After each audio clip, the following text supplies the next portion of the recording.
call meeting back to order for the conclusion of the closed session. Mr. Attorney, would you report out for us, please? Thank you, Mr. Mayor. From closed session, there was no reportable action, just direction given to staff. Thank you. All right. Pledge of Allegiance. Mr. Weber, would you lead us, please? Sure. Thank you very much.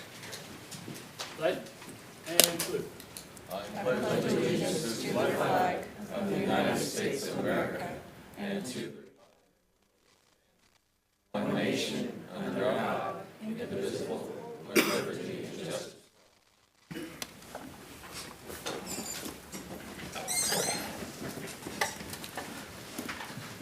Next item is adoption of agenda. Any corrections or anything, changes? Okay. So moved. Second. Call the roll, please.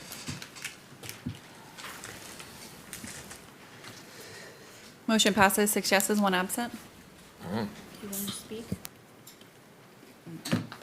Oh, Council, okay, No, sorry. not. Thank you. Next item is presentations and proclamations. Number one presentation tonight is introduction of the BRE and presentation on local energy generation and microgrid development. Gentlemen, welcome to Orville. Thank you. So we have two gentlemen here that are from California. They're both in the logging industry, Mountain Enterprises and Two-Bit Enterprises. And then other two gents are from England. You might recognize that from the accent. And they've been coming over here several times over the past year and exploring our fair city.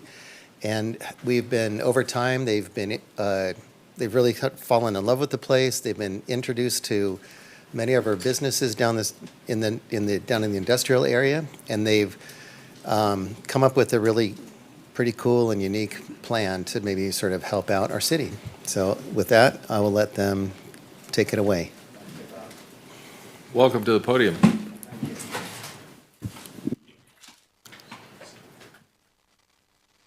Just for your info, we are actually seeing what your presentation in front of you. That's why we're looking at you. We have the same screen in front of us. Okay. So we're not turning around. Council members, I am Michael Spencer, representing BRE, short for Butte Renewable Energy Inc., and this is my colleague and partner, Ben Talbot. We also have today Les Day and Doug Lingren, who are part of our team, and sitting at the back of the room actually is one of our potential investors, equity investors in our programme. So let's move on to the slide. So my colleagues and I are here today to offer a proposed phased microgrid utility expansion programme for the city of Oroville. The proposal will help Oroville with 4 key areas. It enables it to take control of its own energy supply using the abundant natural resources that are available. It will reduce energy costs and also provide benefits to industrial and domestic customers. It will maintain and preserve industry and employment to the city of Oroville and surrounding areas. I think, as many of us know in this room, that domestic and industrial customers experience very high energy costs and desperately require an alternative solution. And that's part of what we are here to talk about today and have been working on for the past year or so. Fourthly, it will provide a resilient, cost-effective and energy baseload being critical as well, to enable new industries to be competitive, enabling their growth, and this includes a new industry and new renewable fuels, which I talked about in the last presentation, Power-to-X fuels, such as e-methanol, bioethanol, etc. So let's move on to the next slide. So the microgrid. To achieve the things that I've just talked about and to achieve the energy independence required, it's actually a legal requirement for the city of Oroville to create a publicly owned utility, POU. This would mean the city of Oroville would take ownership from a central substation or a series of substations to the point of delivery to its customers. So how do we plan to do that? Well, BRE will fund and develop and construct the energy generating assets. This may comprise of, and does comprise of, solar, battery, BES, battery energy storage, biomass, and that's provided up to the point of the central or series of substations. BRE will also initially develop and construct the microgrid from the substation to the customers, the energy consumers, and then will gift, transfer, the substation and the customer side of the microgrid to the city.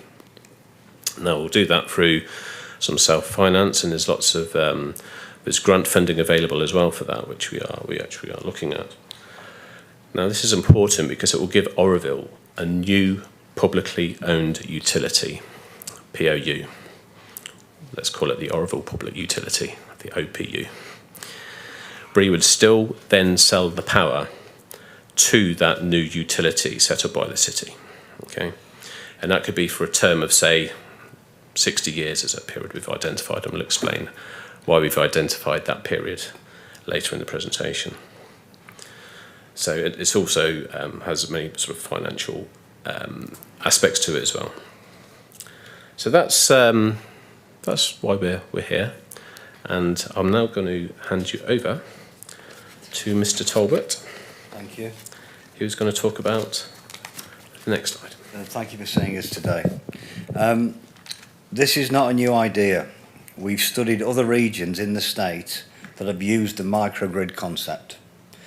No less than 100 other regions have done this successfully.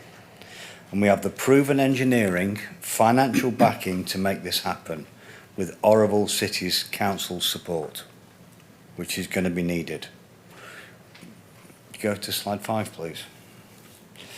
Oroville, as an energy service partner, will be helping and supporting BRE, the team, to obtain the multi-billion-dollar finance available that will be key to achieving our joint aspirations.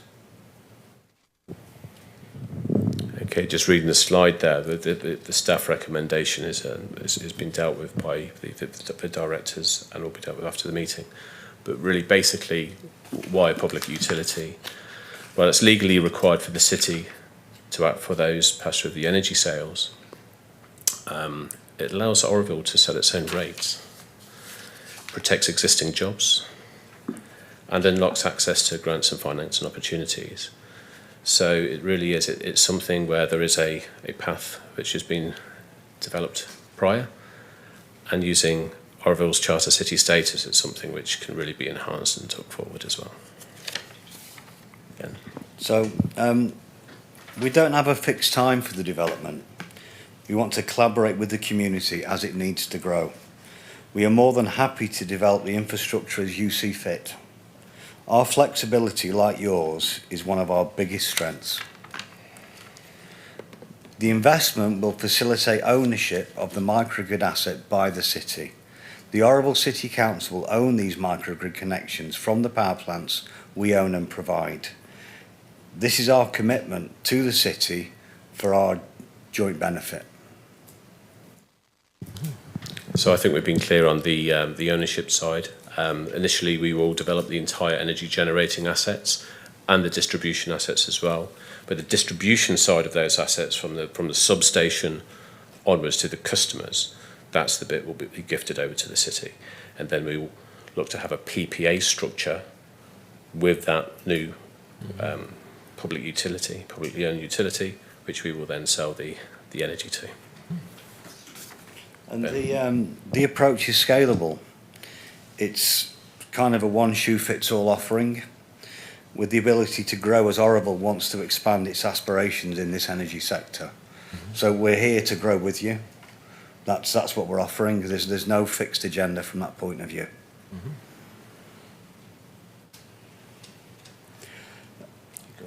Thank you. Oroville can be an example of how to deal with secure employment, control of its own future, and the environmental challenges of global warming.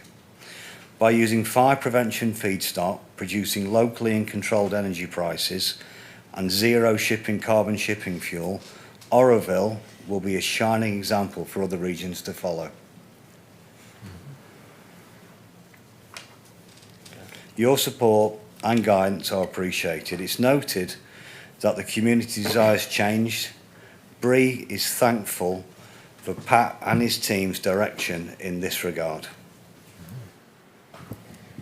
Thank you, Ben. So just in terms of the ensuring supply meets demand, the big question that comes up when there's microgrids is resilience and service redundancy. So as Ben described, we will have a sort of modular phased approach. So we will be continuing to develop and grow the microgrid and the energy supply assets as the demand requires. Yeah?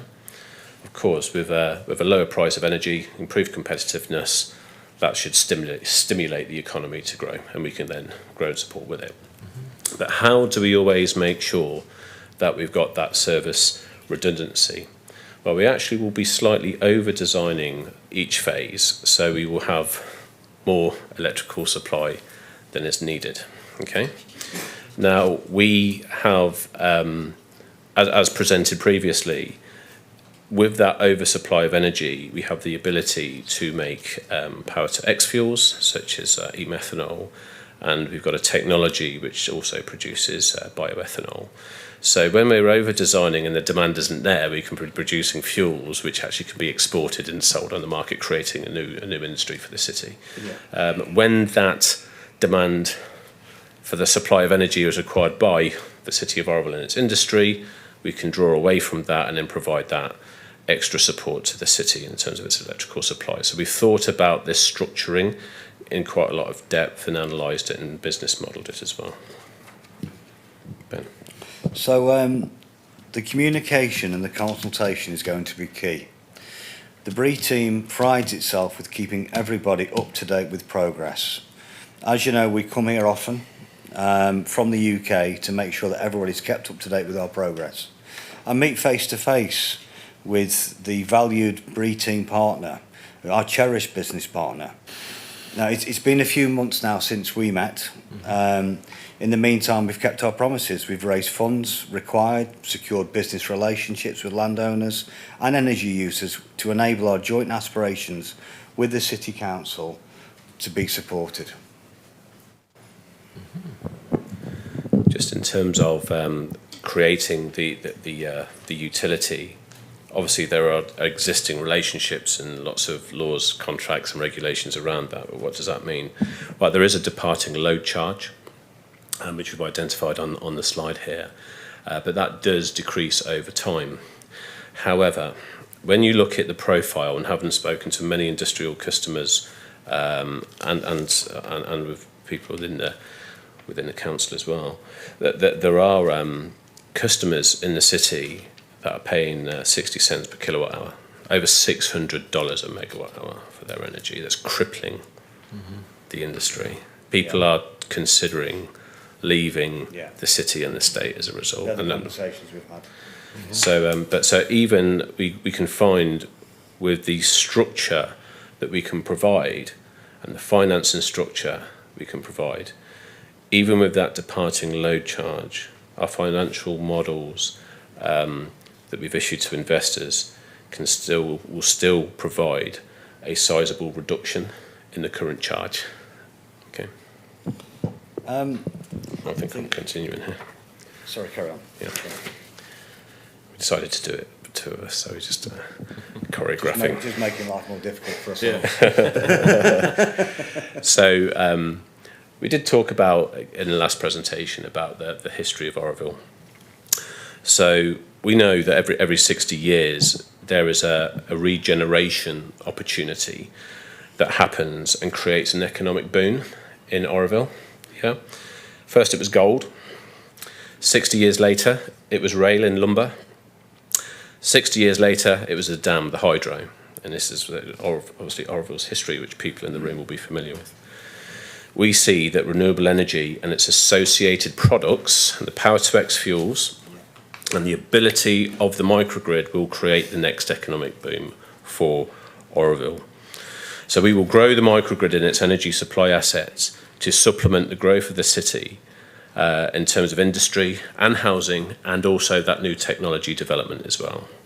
And to that end, that's why we are proposing that the structure and the PPA that BRE will have for its energy supply to the city will be for a further 60-year term. That's our initial proposal to put forward. So I'll hand you over to Ben to just give some concluding points. Yeah, so it's our belief that this is Orwell's future. The city is now in a position where it can take control of its own growth and destiny. Your Director of Planning, Pat, has managed to put together a team that can achieve the next stage of Orwell's new economic future. We've straplined this. Green is the new gold. Orwell City has always had an industry that depends on it succeeding. We are seeing this as the green future that the city can depend on for employment, independence, and setting the stage as a green city of excellence and seeing the value in its people. Let us succeed together. We have built a strong working relationship with the Orwell City staff. I'm sure they will vouch for our interest as we have daily communications and weekly calls. We see eye to eye, and we need your support for that to continue. And this is a personal statement from me. It's just something very close to my heart. I built the first power station with my team in the village I grew up in. The village I grew up in was the first carbon neutral village in England. It's called Alice. I named it after my daughter. And she's now almost as old as that power station. And I can see that facility from my front door. It seems that Orwell is a place where I can make the same magic happen. And personally, I'm looking forward to the challenge and the rewards it will afford the local community, just as it has my local community. And I want to thank you for your time, and I'll hang on to Michael to conclude. Thanks, Ben. Thank you very much, everybody. Thank you, Ben. That concludes the presentation. We are open to any questions you may Gentlemen, have. first off, I want to welcome you to Orville to begin with, and we always improve and impressed by anyone willing to invest here, and we thank you very much for taking a good look at us and participating. First, Councilman Johnstone has a question. Thank you so much for being here. I am excited about it. I don't know much about biomass, but I am intrigued, and I appreciate the presentation. Just a couple of questions real quick. First, you were talking about 0.3 kilowatts, I guess, as a departing load charge. How is that guaranteed, or is it going to annually go up and up and up? No, it doesn't go up.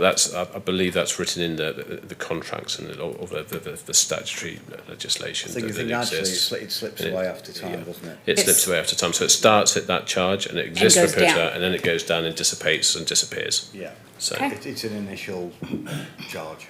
Okay, and then secondly, you were talking about an oversupply of energy. Just from a solar standpoint, right? I'm thinking an oversupply. Who pays for that oversupply of energy? So the customers do not. No, Yeah. you'll So just be the charged what you use. So. Will the city? So the oversupply goes towards products which are then sold to markets, and it's Okay. nothing to do with the charge to the city. There is no additional charge to the city. As Ben just said, it's you pay for the energy used. Do you want to? That's right, and we'll use everything we produce for making alternative fuels, maybe storage, and in fact both. So it's not something that you'll have to pay for. That overcapacity is not a risk to the local community at all. In fact, it's part and parcel of our business model to use that energy when it's not being needed. So, Okay, yeah, wonderful. We kind of need that. All right, and you were saying that with the modules, it will grow as our future as the growth of Orville happens, we can like have more modules installed. I'm looking at it like a puzzle almost, right? So wherever our growth happens, then you will be able to supply what we need in order to sustain that. Okay, perfect. And then one last question is, are there any long-term implications for the city if we move forward with municipal utility formation? Like, is there, what do we not know, right? So thinking of electricity like just through PG&E versus biomass, are there any long-term implications that we should be aware of that? Not at all. It's very much the same as what you're used to, just from a different source, which is renewable. Okay. All right. Thank you so much. I appreciate you coming. Thank you. I have a couple of quick questions I might ask. One of the things that I think is key to this whole project is, and I'm going to look at our lumber people over here, how much supply do we have? How many years do you think we could develop and bring the organics or biomass, whatever you think, to this facility? So my motto is our business is always growing. So it's an unlimited supply, which provides more opportunity for more growth. But I asked that, We have lots of, we think of fuels reduction, we think of fire, you know, what we experience. But we also have ag problems. Ag produces a lot of biomass waste. Right. And it's getting harder and harder to get rid of. Great So feedstock. There's, Yeah. that is a whole resource in itself. So the supply is kind of like, you open the gates, Yeah, and okay, then you're putting the brakes on what's coming. right.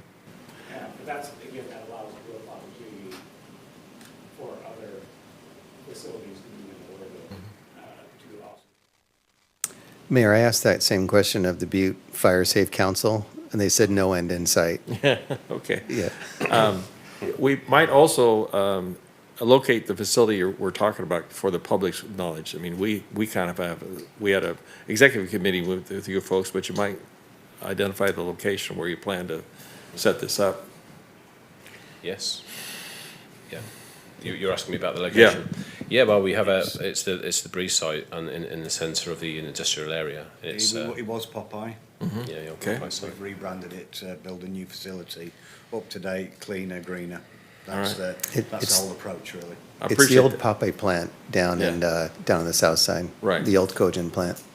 The other question I have is, one of the problems that helped Popeye kind of go away was the efficiency of the burner on that process. And I'm assuming you're understanding our air quality requirements here. How do you respond to those requirements? Yeah, so what we'll build is best in class. So the UK invented the principles of the Clean Air Act and making sure that we weren't affected by things like smog. Obviously, we were the start of the Industrial Revolution, so we had to deal with it first. So we actually got quite good at it. And my family business that I've come from and all my work in life has been about making sure you can meet all the emission standards and actually beat them, set a new standard. So our emissions will be really best in class. The new IED regulations in the UK, I've just built the first power station to meet that standard in the whole of Europe. It's the cleanest burning power station in Europe. And we're going to go one stage further than that. Yeah. So as well as making that clean, we're also going to capture the carbon. Okay. So it's yeah. I think I want to make the statement so the public is clear. Yes. You're not going to use the old burner. No, that's going to be raised to the ground. Right. Okay. Just for the public to understand. Yes, no, because- absolutely. No, Yeah. thank you for asking. Yeah. I just want to clarify that. Yes. Councilman Weber has a question. Yeah. Thank you, Mr. Mayor. And I can't help but be incredibly excited with this presentation. Thank you, guys. It's good to see you all again. Thank you. And you guys couldn't see the room, but as soon as you mentioned, because I had already wrote an entire page full of notes. And it started off by talking about 60 years, right? So as soon as you guys mentioned that 60 years piece, I looked over at Pat. Pat was smiling, and a bunch of members of the OCDC back here were smiling because, of course, we talked about that before. So Yeah. I'm glad you guys were paying attention when we talked about that, because that's a very notable thing, right? Yeah. You know, from gold to the railway, lumber, that was 60 years. And from railway lumber to the dam, that was 60 years. And from the dam till today is 58 years. And so what what qualified or what made those, all three of those events and which actually formed Orville into what we have today was innovation and opportunity, right? And so we're looking at the exact same thing here, right? Innovation, opportunity, right? Yeah. And so Pat, you and I have had extensive conversations about, and the members of the OCDC, Brian Wong, of course, and Bill Spear, and please forgive me if I'm missing anybody else, but we've all had extensive conversations about like what that next wave of innovation and opportunity looks like for Orville to catapult us into that next wave of growth and prosperity that we need, And so biomass is an excellent option.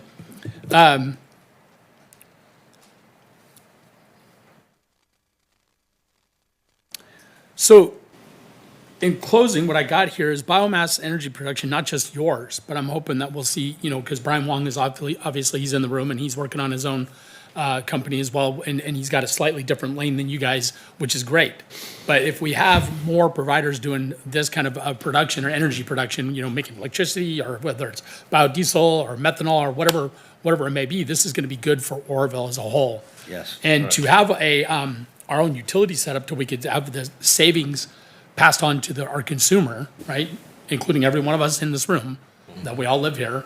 And this is a huge thing under the unbelievable and unbearable weight that we find ourselves currently having to bear with some of the costs that we're having to pay. So I heard it be said Sunday, by Pastor Bill Spear at church. He said, he held up his phone and said, "I know this is a phone. I don't have to know how it works." So that's your job, right? Yeah. All I have to do is hope that you know how to make it work. All I have to do is hope that others know how to make it work. And so you guys are coming here, you're pitching a heck of an idea. I know Pat's put in a ton of work, and we're excited. The citizens are obviously going to be excited. So I don't know how it has to work. I just want it to work, right? I don't know how this thing works. I just want it to work when I need it, right? And in this case, we need something. We need some relief. We need some pressure off. We need something, right? And so this, to say I'm excited for this is an understatement. It really is. Because I want you to be wildly successful. Because if you're wildly successful, we're all wildly successful. Be rest assured, it's all very proven. Yeah. Yeah, Been doing this all my working life. Yeah. yeah. And I take in facilities that have been working for over 20 years. So yes, it's proven. I'll just give you some background as to how I met Ben. I was working for a very large sort of law firm in consultancy, and we did a whole commission study of the biomass projects and providers in the UK and abroad, actually. And we identified Ben and his team as being the people who were sort of doing it and building it successfully. Yeah. Because there was a lot of gasification and technologies which weren't quite hitting the mark in the UK. So that's how I met Ben back then, 2010. And when the opportunity through networks of mine came up in the US, and I met Doug, and then met Les as well. And the opportunity, actually it was Doug first actually, the opportunity for biomass come up. And I thought, right, who's the best person that I know on the planet to get these projects away? So I called Ben. So And to be fair, it's my team as well. I've been working with the same team for over 20 years now. They've been my co-directors, engineering directors, technical directors, commercial directors, all been together for over 20 years, doing what we do, and still are. And it's, it's proven its worth by the sum total of our parts, not just me, but my team. My team are a big part of what I've done, and they should be noted as being proud of what they've achieved, actually. Well, thank you guys so much. We really appreciate it. I'm excited to see where this goes. Thank you. Thank you. Thank you. Vice Mayor Smith is in the queue. Thank you, Mr. Mayor. Yeah, just to focus on concerns from the public, air quality. I sit on the Air Quality Management Board, and one of the biggest producers, other than automobiles, is agriculture. Butte County, it's a huge industry. Yeah. And so maybe you could just, from a high level, share how that, the net effect of this industry, because not only are our rice farmers and others challenged with how to deal with the leftover from, after harvest, right? Because just turning and allowing it to go fallow, rotting material also produces CO2. And so whether you burn it or you allow it to go fallow and then, So decompose, all those methane- things methane, create CO2, yeah. right? So Yeah, how would, absolutely, yeah. and so with the mounting pressure from the state to continue to deal with air quality, right? So how would your solution then meet that concern or even improve it for us into the future? It'll vastly improve it. So I believe 25% of California's CO2 is produced from unpreventable fires or open burning. 25%, it's massive. So just by reducing that by a small amount has a big effect. And then we're gasifying that fuel cleanly to produce a syngas which produces power, and then we're capturing the carbon.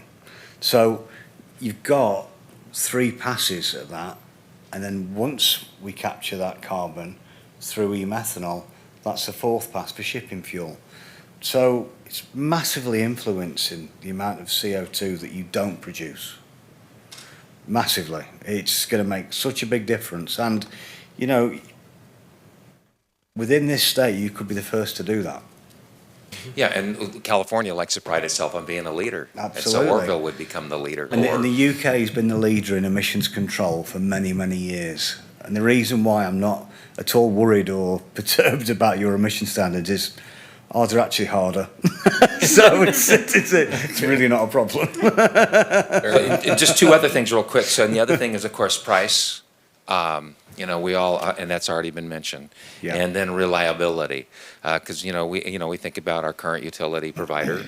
And one thing that can be said is that product is reliable most of the time. Yes, I sure. mean, relatively speaking, when you think about other parts of the world, I mean, Sure. they do a good job, actually, most of the time. So, and I just think about setting up something like this when it comes to reliability. So would our current utility provider, PG&E, would they still be in the game? How do you see that relationship kind of long-term or short-term and long-term? And then also this is going to be a phased-in thing, I would assume. Yeah, as well. so we'll have service redundancy. We'll be able to provide you with guaranteed power all the time because we'll have battery storage, and we'll have several different technologies working together to make sure it's always available. So that what we're offering is your independence to produce green energy in a durable and service redundant way. We've been thinking about that all the way through the process. I just wanted to add the point, it links to that because there's lots of different layers of energy production. And we talked today about the solar and the biomass because that's phase 1 and 2. But there's also other layers as well. So part of the reason why I get involved in this area and we formed this business together in this group is because I actually have a law firm that represents a lot of different technologies and renewable energy technologies. So I get quite a broad view, and we can introduce those into the group and into Oroville. So, for example, the agricultural side, as well as just drying that and maybe putting that through the biomass plant, there's other solutions which are available where that can be processed and put through a technology which has been developed by the University College London, one of the leading universities in the world. And there's already an operating plant which produces actually a power-to-X fuel, but that power-to-X fuel can also be attached to an energy generator.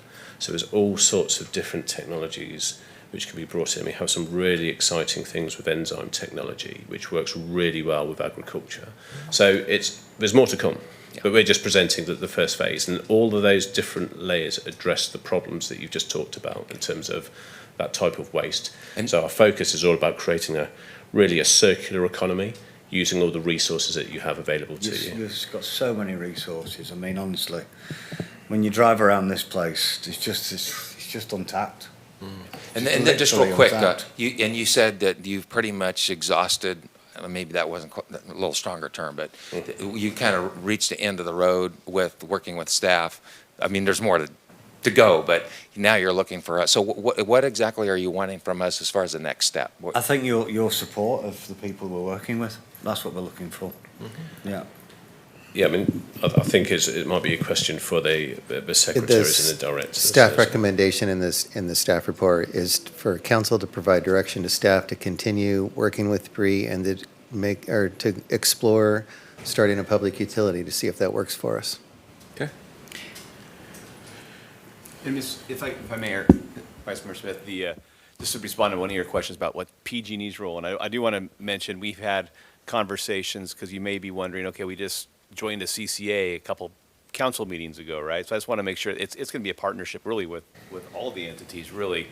PG&E right now still is our investor-owned utility. They have all the hardware, the poles, wires, everything right now. When we move to Pioneer in the fall of '28, obviously they're going to be providing most of the energy for us. We'll still have a partnership with PG&E on all the infrastructure, poles and wires. But then with Bree, they're going to start with this microgrid area that they referred to, and then as it makes sense, expand out. And that could be I mean, we've talked 10-year, 20. It's I a mean, it just it's a depends. multi-decade It just process. depends. Yeah. But we've been very open with, Yes. we've Yeah. been very open with Yes. Pioneer on this. I know Pat's had conversations with PG&E as well, but it's going to be gonna There's be a lot of parties. moving pieces, and I no doubt, and I Absolutely. know there's no way to answer. I mean, Yeah. it'd take hours to answer a lot of my questions, and we don't have that. And that's not what this is about, but, you know, start very high level. I appreciate your time. Thank you. Well, and we called Pioneer to talk to Pioneer. I called Brenda to talk to Brenda and just make sure we didn't want to be hiding anything. So. Okay. Councilman Goodson's in the queue. Weber's next. So here's, No, he dropped off. Or were you? Oh, okay. Let her go, Was- please. all right. So this is in Southside, right? South Oroville. Coppers.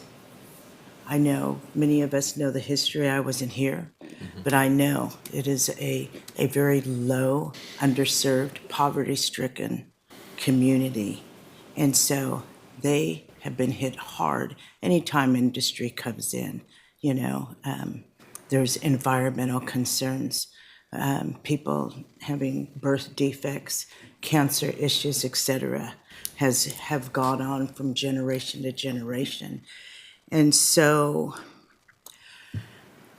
do you plan on having a conversation with the Southside residents to get their buy-in, to see what their concerns are, and to let them know what the risks are? Because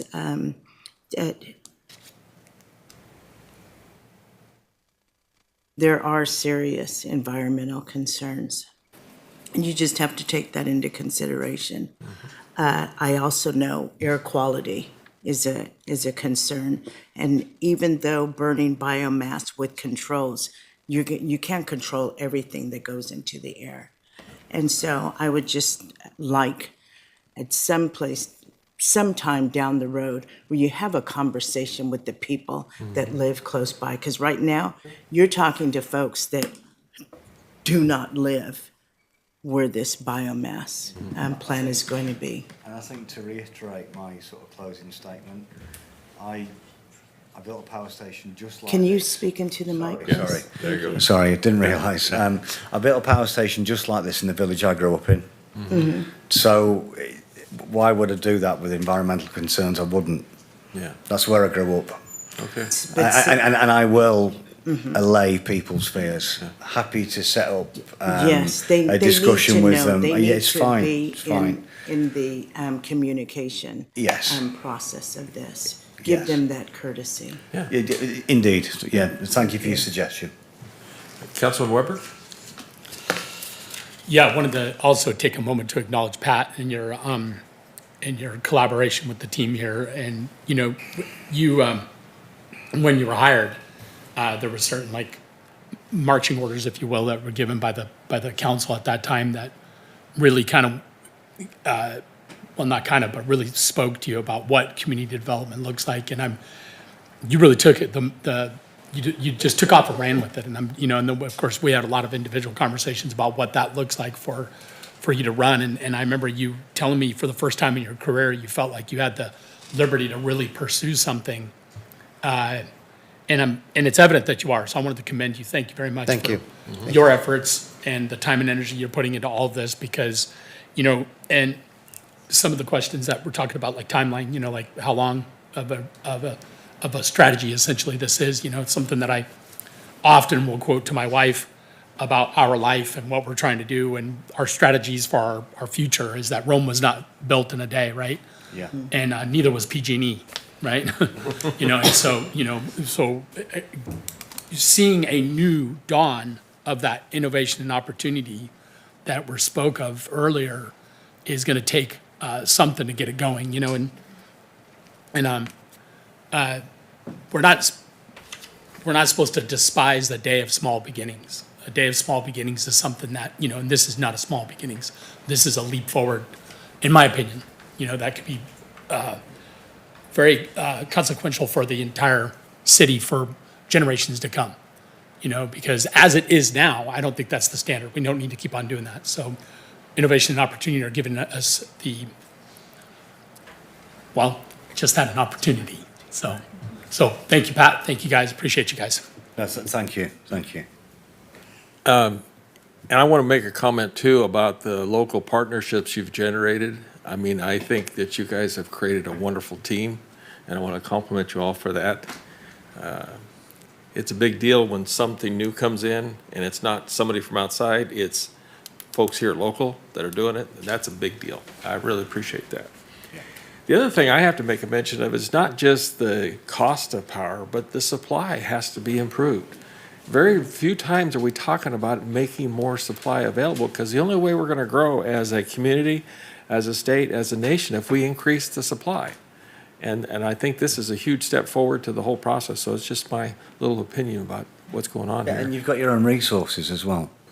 True, And and as the gentleman said, that's the salient point Right. here. Yeah. It's sitting there doing nothing. believe me, as someone that's covered a lot of burned territory, to see salvage timber operations go on would really make my heart feel good, because that's the worst thing I've ever seen, is to see it all rot in the forest and never get picked up. That's, to me, is huge. I just see natural resource around Yeah, here I that appreciate that. you can capitalise on. Right.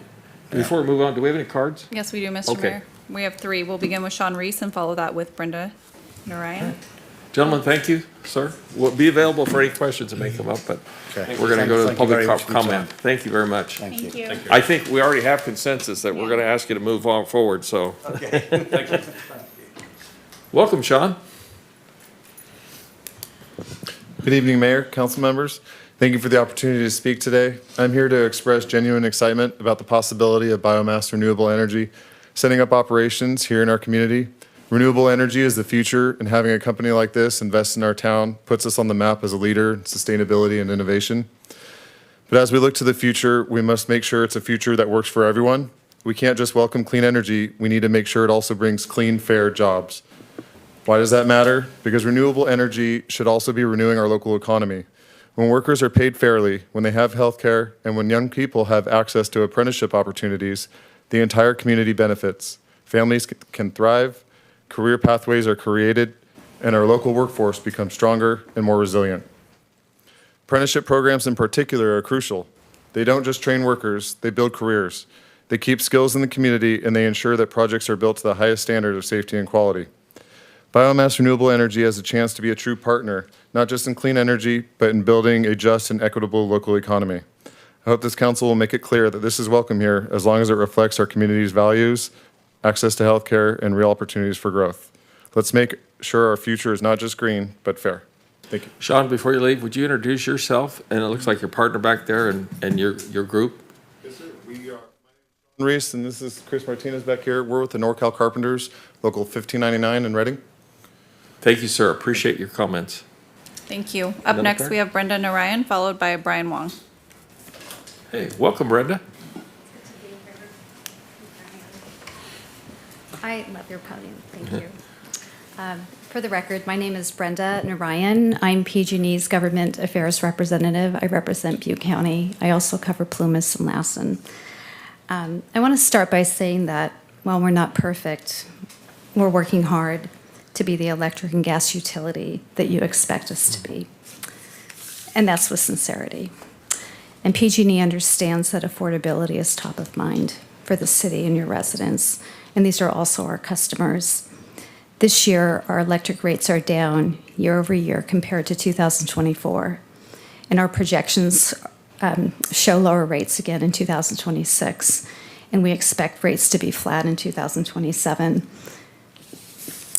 I want to note that although today's meeting is to hear the presentation and to learn about the project, I just wanted to take a few minutes to talk about our partnership with the city and how we work together.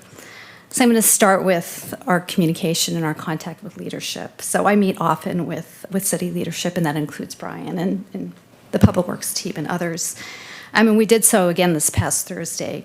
And I used this opportunity to discuss our partnership, select projects, coordination, and communication, including during emergency events. And we also cover wildfire protection and the resiliency work that we do in our community and throughout our area. And that includes the underground work that we've done here in Oroville, along with other vegetation work. I also want to know that, just to remind you that PG&E is committed to Oroville. And I'd like to highlight a few of the ways we partner with the city. And I'm really proud of this one, and I know you know about it. PG&E has a 16-acre campus here in Oroville, and it houses PG&E's assessment yard. And it's located near Georgia Pacific. That's not too far from here. And so PG&E crews and contractors that perform our work, and this is our vegetation work, they're there to be assessed whether they actually have the skills to perform our work. This is throughout our system. And I know that some of you have toured this site. Since you were last there in July, the yard has expanded quite a bit, and assessments are also now done in Spanish. And I want to speak about what this brings to the community. So this is for 2025 only, and I got numbers as of yesterday. So as of yesterday in 2025, 2,366 personnel have been assessed at the yard, and they also spend up to 2 nights here in the city. I also want to highlight one of PG&E's recent purchases, and I know that you know this. So back in December, PG&E closed on a 55,000 square foot property by the airport. And the council in December approved a lease assignment that also demonstrated that the operation of this property, again with your approval, would benefit. Oh, we got our 3 minutes, so Yeah. I'll give you another 30 seconds. Thank you, I'd appreciate that. This is important. That the operation would benefit the city economically through new purchases, housing demand, school enrollment, fuel purchases, and other purchases like that. And then finally, and I know, again, Mayor, you know about this, PG&E houses a large electric yard here in town. And this is the team that was recognized during the 2024 State of the City for the responses to the storm earlier this year. And just finally, we appreciate working with Pat and the community development team, and we're increasing capacity. We're making it easy to connect service for new business faster. In fact, I was in touch with Brian earlier this morning to share a positive update for a project here in Oroville. And I just want to reassure you that we're committed to safe, clean, reliable, and affordable energy to our customers here in Oroville. And we look forward to our continued partnership. Thank you. Thank you, Brenda. Yeah, thank Much you. appreciated. We all know everything's being dug up around here, and gas lines are getting replaced all over the place, so we appreciate that. Thank you. Thank you. Up next, we have Brian Wong. Welcome, Brian. Mr. Mayor, City Councilors, I want to speak in support of a Breeze project here in Oroville. I think it's a great project. Anytime there's an opportunity for the community to access lower cost energy, we all get ahead. And for some of the like environmental concerns that was brought up earlier today, methanol is not like a, actually methanol biodegrades. If you pour it on the ground, it's not considered hazardous, it actually biodegrades. What causes a lot of the issues when we deal with biomass is when people do field burning, you see a lot of the smoke going up. That's particulate matter, that's long chains of carbon that's unburnt. That's what causes health issues. So when you send biomass through a very controlled process, and like what the project trying to do, they're trying to use all the carbon and also doing carbon capture, the emissions are very harmless for the communities around it. So, thank you. Thank you, sir. Any That's all other I cards? have for That's submitted all? cards, sir. Okay, gentlemen, again, thank you for your presentation. I'm going to say by consensus, we are going to say to move forward, and staff has enough direction, I assume? Yeah? And we look forward to great things, gentlemen. Thank you for, again, investing in Oroville and helping us raise the quality of life eventually. And I see a huge partnerships going on here, so thank you all. Thank you. All right. Next item on the agenda is a resolution for the City Council of Oroville recognizing Lyle Damon Phillips on the occasion of his 100th birthday and honoring his lifetime of service to the community. Before we read that, do we have a family member here to receive? I guess not. We'll just read it and then have the council vote on it. So please read. All right, as stated, this is a resolution of the City Council by the City of Oroville recognizing Lyle Damon Phillips on the occasion of his 100th birthday and honoring his lifetime of service to the community. Whereas Lyle Damon Phillips, a proud member of the Oroville High School class of 1944, has led a life marked by resilience, dedication, and an unwavering commitment to others. And whereas Lyle made a lasting impression as an exceptional football player, earning the respect and admiration of teammates and the Oroville community through his fearless determination on the field, and whereas he went on to serve his country with honor and bravery as a sergeant in the United States Marine Corps, including combat service at Guadalcanal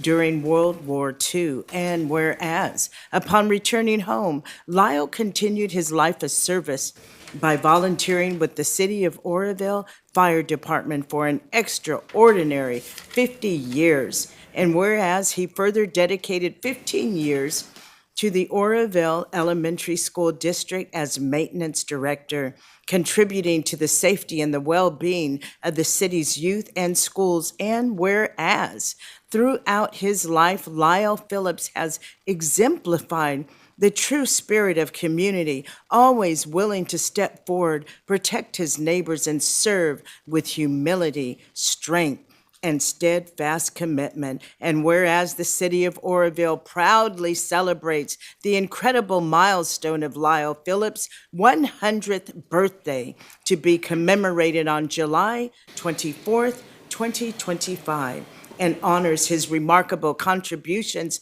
to the city he has long called home. Now therefore be it resolved that the City Council of the City of Oroville hereby recognizes and commends Lyle Phillips for his century of life, his exceptional record of service, and the countless lives he has touched throughout the Oroville community, passed and adopted this first day of July 2025 by the City Council of the City of Oroville and signed by none other than our Mayor, David W. Pittman. I'd entertain a motion to adopt that resolution. So moved. Second? Call the roll. Motion passes, 6 yeses, 1 absent. This resolution will be presented at his birthday party on the 24th of July at the Monday Club. Thank you all. All right, next item is, we gotta go to the public hearing. Which was timed for 5:15, if I recall. Correct. So we'll open up the public hearing for item number 9, the appropriations limit. I'll take this in Okay. Ruth's absence. This item comes before the council on an annual basis, and it is part of the state constitution, which the goal is to limit the expenditures of governments, and it has to be approved on an annual basis. And the GAN limit, the limit for this year, it's set at the appropriations at $42.4 million, which is far above the budget that you adopted at the last meeting. So the city is in fine shape with regards to this action. Any questions? Any comment cards? No, sir, not on this item. No questions from the audience or no questions from council? I entertain a motion to adopt resolution 9394. So moved.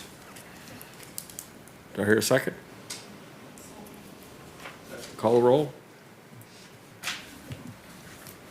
Motion passes, 5 yeses, 2 absent. Okay. Thank you all. Public hearing is closed. We'll go back to regular agenda, which is public communication. Hearing of any non-agenda items, do we have any cards? Yes, we do, Mr. Mayor. We'll begin with Bill Spear and follow that with the cameraman. Welcome, Mr. Spear.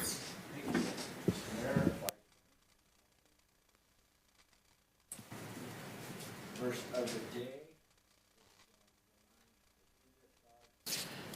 And this, beloved God.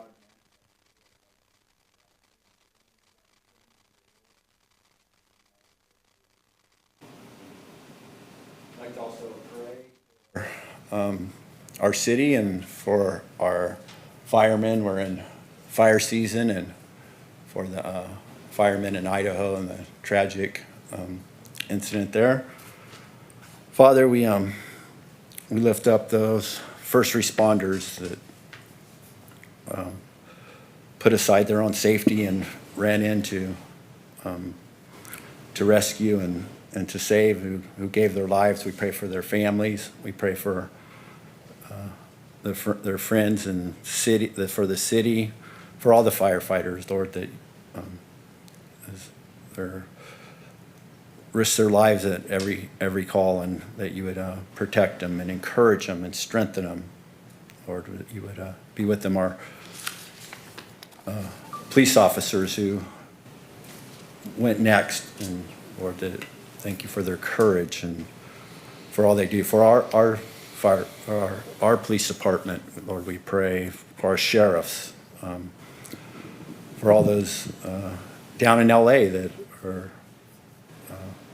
putting their lives on the line to protect the public, and we are just so grateful and thankful for them. Thank you for the meeting this evening, for the new opportunities that are opening themselves up in our city, as we have not grown weary and, Lord, continue to press on that you are providing. Bless all those in our city that sow, invest into the community. Thank you for our city council, and we pray that you would continue to give them wisdom. Our city staff who put in the long hours, that it is not returning void, but is accomplishing what you have sent it forth to do, that is making a difference, and that our city does have hope and a future, that you will do things in our city that will have top in the industry, people coming to see what's going on in Orville. And when they come, they'll see your hand and your grace and your mercy. We continue to lift up the rescue mission. Thank you for their grand opening that's coming up. And Lord, thank you for their years and years of faithfulness. And Lord, we just pray your blessings upon them, the Hope Center, and Lord, all the different programs and churches and the people of our city. Lord, we thank you for all the service groups, and we just pray for a supernatural wisdom, supernatural provision, the supernatural anointing that comes from you and from your son, Jesus. Amen. Thanks, sir. Cameraman, welcome.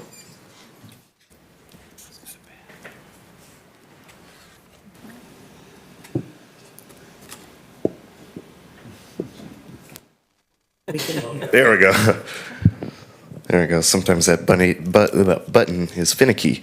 Good evening, Oroville City Council. A few things to get into tonight. First, I just want to say I wish everybody happy 4th of July. Happy 4th of July. It's 249th birthday of America. Not quite 250 just yet, but we're getting there. Wanted to bring up my issue tonight is the traffic safety along 162 once you get over the bridge going towards the airport. In the last 3 weeks, we've had some major car accidents out there, including at least one fatality. Now, we talk about annexation and all this, and you look at the city map. You got the airport area, and you got the majority of Oroville, and you got this little sliver that covers 162, kind of just like a a surgery, like this little, we're going to sew the city together here. And from my understanding, it's 162, and CHP does what they do when they're out there. Majority of these traffic calls are handled by the city. Now, what I don't see is traffic enforcement very often out there by officers of the city. Really, I don't necessarily believe it has to be exclusively the city. The CHP should be out there a little bit more to enforcement. But if we want to annex more into the city, we got to, at least be able to handle what we have. And people are talking about, we need stoplights. Well, arguably at there at 14th Street by the new apartment complex. But we have the pedestrian crossing. And just about 3-4 weeks ago, I was at a crash there where somebody rear-ended another person. That did the right thing, saw the flashing lights like it says in the driver's handbook that we all have to read to get this little piece of plastic that we carry around with us everywhere, that when these lights are activated, you yield to the pedestrian. So either this guy didn't understand or just wasn't paying attention and unfortunately rear-ended that gentleman. So I don't think it's necessarily the lights that are the problem or lack thereof. It's the fact that people out there need some education on their driving. I mean, personally, as someone that has traveled that highway to get into the city, whether it be in a car or bicycle, I notice a lot of people can't make the left turn. They're either too impatient and they're going to treat that dual turn lane, which is not I can't make my turn, so I'm going to sit in traffic and wait lane. If I want to make a left turn into the naughty room, that's what that lane is for. Now, if I want to get smashed at the naughty room, now I can't because there's somebody in the way that I might smash into. And, you're supposed to make the one complete turn. If you can't make your turn, don't, halfway. Thank you, sir. Stop going to the naughty room. Is that any more cards? That's all I have, Mr. Mayor. All right. Well, thank you all for your public comments. We'll now move on to reports and discussions. Any council announcements or reports to offer tonight? Vice Mayor Smith. I do want to mention we have a fireworks show out at the golf course, so looking forward to that. It's going to be a great show. Those of you that watched the show when it was at the airport a couple of years ago, those same viewing locations should be just as good.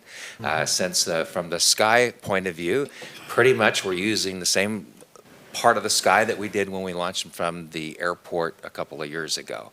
And so we're just looking forward to a great, safe, beautiful, looks like the weather's going to be amazing, which is the first time, and I can't remember when. And so, it won't be too hot. It'll be not too cold. It'll be just right. So all things considered, so just be safe out there. Of course, when you're paying attention, take a little extra time, be aware of your surroundings. And then, of course, report anything that you feel is suspicious. And have a great 4th of July. Thank you. Cool. Thank you, sir. I'm in the queue. I'm going to make a couple comments about the success of the Historical Society's Olive Festival. I don't know if any of you attended, but we did, and actually won something, a raffle, first time for a long time. I won the raffle, but it was a very nice affair, lots of vendors, really good day, and they celebrated the history of olives in Orville. I also want to mention the Orville Dam Citizen Advisory Committee, which is our state committee. We had a meeting, it was virtual, but a lot of progress is being made on the new water management plan, which hadn't been updated for almost 50 years or better. So hopefully we'll see that. We've got a lot more technology today to decide on what to do with the water in the Orville Dam. So just know that there's a lot of folks working on that particular topic. And then I got the chance to sit in a training session for the new flock cameras for the police department, and I'm pretty well amazed. I didn't know those things can do that. And I'll leave it at that because there's so much going on. It's a little bit, it's fascinating, and it's a new tool. I am really encouraged by the police officers' interest in using the new tool. They were all over it, and the vendor was really great in having to detail so many different things, and it's a great tool to have, and I compliment the chief for encouraging that activity. Councilman Weber's next. Thank you, Mr. Mayor. So the Orville Community Development Coalition, or the OCDC, will be hosting Cassidy Say Chow with the Alliance for Workforce Development on July the 14th at 5:30 p.m. at the Southside Community Center. If you don't know what the Alliance for Workforce Development does, this is a phenomenal group of people that do a great work in our community, and it's so worthy to get this information out there. So I would encourage anybody that wants to come and hear a great presentation about a great opportunity that is represented by this organization. I would encourage you guys to come out. And then secondly, I have a follow-up question for you, Mr. Vice Mayor. How's everything going with your, what does it look like for the fireworks, the funding, all that? Is everything okay, or how are we looking? Well, the show is on, but I do have to say that last year, as you know, the show couldn't happen because of the Thompson fire, right, I think 2 days before, which was an unfortunate tragedy for all of us in our community. And that postponement cost us $4,500 in the funding that was raised last year. And so we had less money going into it. And then unbeknownst to me, some of those that had committed dollars, apparently we didn't collect those. So we're a little bit further behind than what I had initially, what we put out on the website. And right now we're just, the Orville Economic Alliance is just absorbing that. And so my board is probably going to hang me. They're probably listening right now. I'm in big trouble. But anyway, so yeah, we are a little bit in the struggle with that. But the show is going to happen.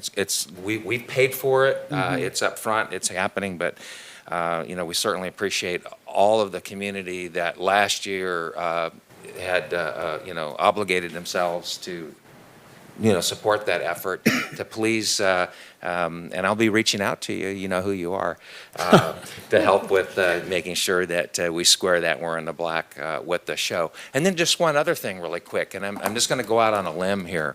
Next year is 250 years for America. And, there's a lot of community discussion about the lake. We had Destination America, if you remember some years back, that provided an amazing show. It was up at the lake. And people really just love those experiences. The lake is a beautiful location to have a fireworks show. And now with that beautiful roller compacted concrete and the emergency spillway, it's also quite fireproof. And so just kind of throwing it out there for community discussion about for 250 years to celebrate America, is maybe we can lean on the powers that be to see if we can get them to allow us to bring that back up to the lake in next year. So just a thought, just toss it out there. Something to consider. Yeah. Thank you. So perhaps, and I know it's not the more appropriate time for that conversation, but maybe later we could have the conversation about how we can help if there needs to be any help to kind of offset that, okay? And then secondly, I love the lake idea, but it works best when the lake levels are high. Oh, yeah. Because I've seen it when the lake levels are low, so. Right. Well, that's where we'd want it from the top of the dam so you can see it for 50, 60 miles. That'd be really cool. And it put Orville back on the map appropriately so when it comes to tourism and people coming to recreate here. I mean, we're known for that. And I think that's but again, there's some opposition down in Sacramento and elsewhere. So, but maybe we can bend some arms, right? So let's go for it. I got a smile from the chief over there from Cal Fire. But that was yeah. because I was looking at him smiling. Oh, okay, all right. But I think it would be really cool. All right. So. Thank you for asking. Thank you. Administration reports. I have a couple things to share. One is with regards to fireworks, just a friendly reminder that the council did pass a new ordinance recently, and there includes some pretty significant penalties for use of illegal fireworks. $1,000 per device, first offense, $2,000 second offense, $4,000 third offense. So just a reminder for the public to, obviously, if they're going to do fireworks, please be safe, use the safe and sane ones, and follow all the safety protocols. And secondly, I did want to also mention, I do want to give thanks to Brenda. She mentioned we had a conversation earlier this morning from PG&E. They did escalate in the issue with getting power to Mission Esperanza, which I greatly appreciated. Oh, and I cool. believe it's powered up. Or if it's going to be if it's not powered up, it's going to be powered up, I think. it's going to be, I think it's going to be done by the 3rd. And I know talking with That's good to Susie hear. this morning, I think their plans are the 24th or 25th of July. But again, it's, I don't want to put anything in, they still have some loose ends to button up, but it's looking very positive that the Mission Esperanza is going to open up either in July or early August. So very good news. Cool. Any department heads, comments? I have one. Oh, go ahead, Pat. We have a new staff member in the planning department. We're really excited to have Kylie Cope, who's in the audience tonight. Welcome, Kylie. Come on up. Welcome. Hi. My name is Kylie Cope. I just graduated with my Master's of Public Administration. I've been here for a week now. I'm very passionate about local government, municipal government. I think it's a very exciting place to be, and I'm very thankful to be here in Oroville and with working with all of you guys. So thank you. Well, thank you for introductions. Appreciate that. Very nice. We're very excited to have her on board. She's been picking up things like a sponge. She's really eager to learn and likes to be challenged, so. All right, that's good to hear. That's good. Yeah, good. Any other department? Oh, Alyssa. Yeah, just a couple of items I wanted to touch on. So you had asked about the Chinese temple documentary, and I just wanted to follow up on that. We did reach out to Chico State department heads, but right now they're not in session. So it could be that we don't get a response for a little while. I just wanted you to know it's not off of the radar. We are following up, and hopefully Vanessa, our new museum curator, makes some good headway on that. Yep. She also, so speaking of Vanessa, she did submit a grant proposal for $1,000 recently to the Registrar's Committee Western Region Museums Association to procure some museum housekeeping supplies. She's doing very well and really is trying to run the museums as best as she can. The museums will be closed this coming weekend, just in observance of Independence Day. So shifting from museums, streets, we had 221 tons of asphalt used in the month of June. So that's about 34,000 square feet of road rehab, it's just been really good to see them making a lot of repairs. On the engineering side, so as you've noticed, there's a number of utility improvements going on right now. I just ask that you be patient. There's a lot going on, especially near the schools. We've tried to delay some of the projects during summer, so you're just seeing a lot of work happening right now in the summertime while school is not in session. Myers, you saw work on Myers, so that project is finally wrapping up post the PG&E work that was done there. And then Cal Water's projects are still continuing, so you'll see a new well project going in on Bird Street, and then all along Washington Avenue right now, there's a big water line repair project going on, and they're running into a couple of bumps, but overall, I think it's been pretty smooth so far. And then, yeah, PG&E for sure, continuing with their gas line work and miscellaneous areas throughout town. So overall, though, a lot of the staff has spent a lot of time just in preparation for the fireworks show. They've done just a really good job. The goats are finally here, so they've been at the golf course and the retention basin between 18th and 20th, and so you'll see them working their way into town soon. And then we also applied for a Safe Streets for All planning and demonstration grant last week. So hopefully, and we'll find out in a few months whether or not we receive that grant. And that's all I have. There is a lot of street work being done, I agree. Yes. Just curious, how many letters were submitted on behalf of that Safe Streets?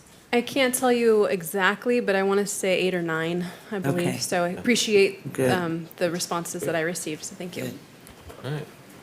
Mr. Mayor, I had one thing. Chief Jens. I just wanted to provide an update on the airport burn. Over 400 acres of fuel reduction and hazardous fuel, which has created a pretty good fire break out there. Yeah. And Public Works has been instrumental in helping and supporting us to get that done. All right. And a lot of people think that we did it for the fireworks, but there's a lot of reasons why we did that. And fuel reduction in this community is a high priority of the fire department. And we're continuing to seek funding to continue that year round. And that's it. Thank you. Thank you. Cool. Very good. None other reports? Do we have any cards on any of these items? No? We do not, Mr. Mayor. Okay. The next item is the consent agenda. I would entertain a motion. I'd like to pull item 1. Oh, okay. Then we have item 2, so I'll just ask for a consent agenda motion for item number 2 with item number 1 pulled. I move that we approve the consent calendar, item 2, exempt, item 1 for discussion. Second? Second. Call the roll. This is 6 yes, 1 absent.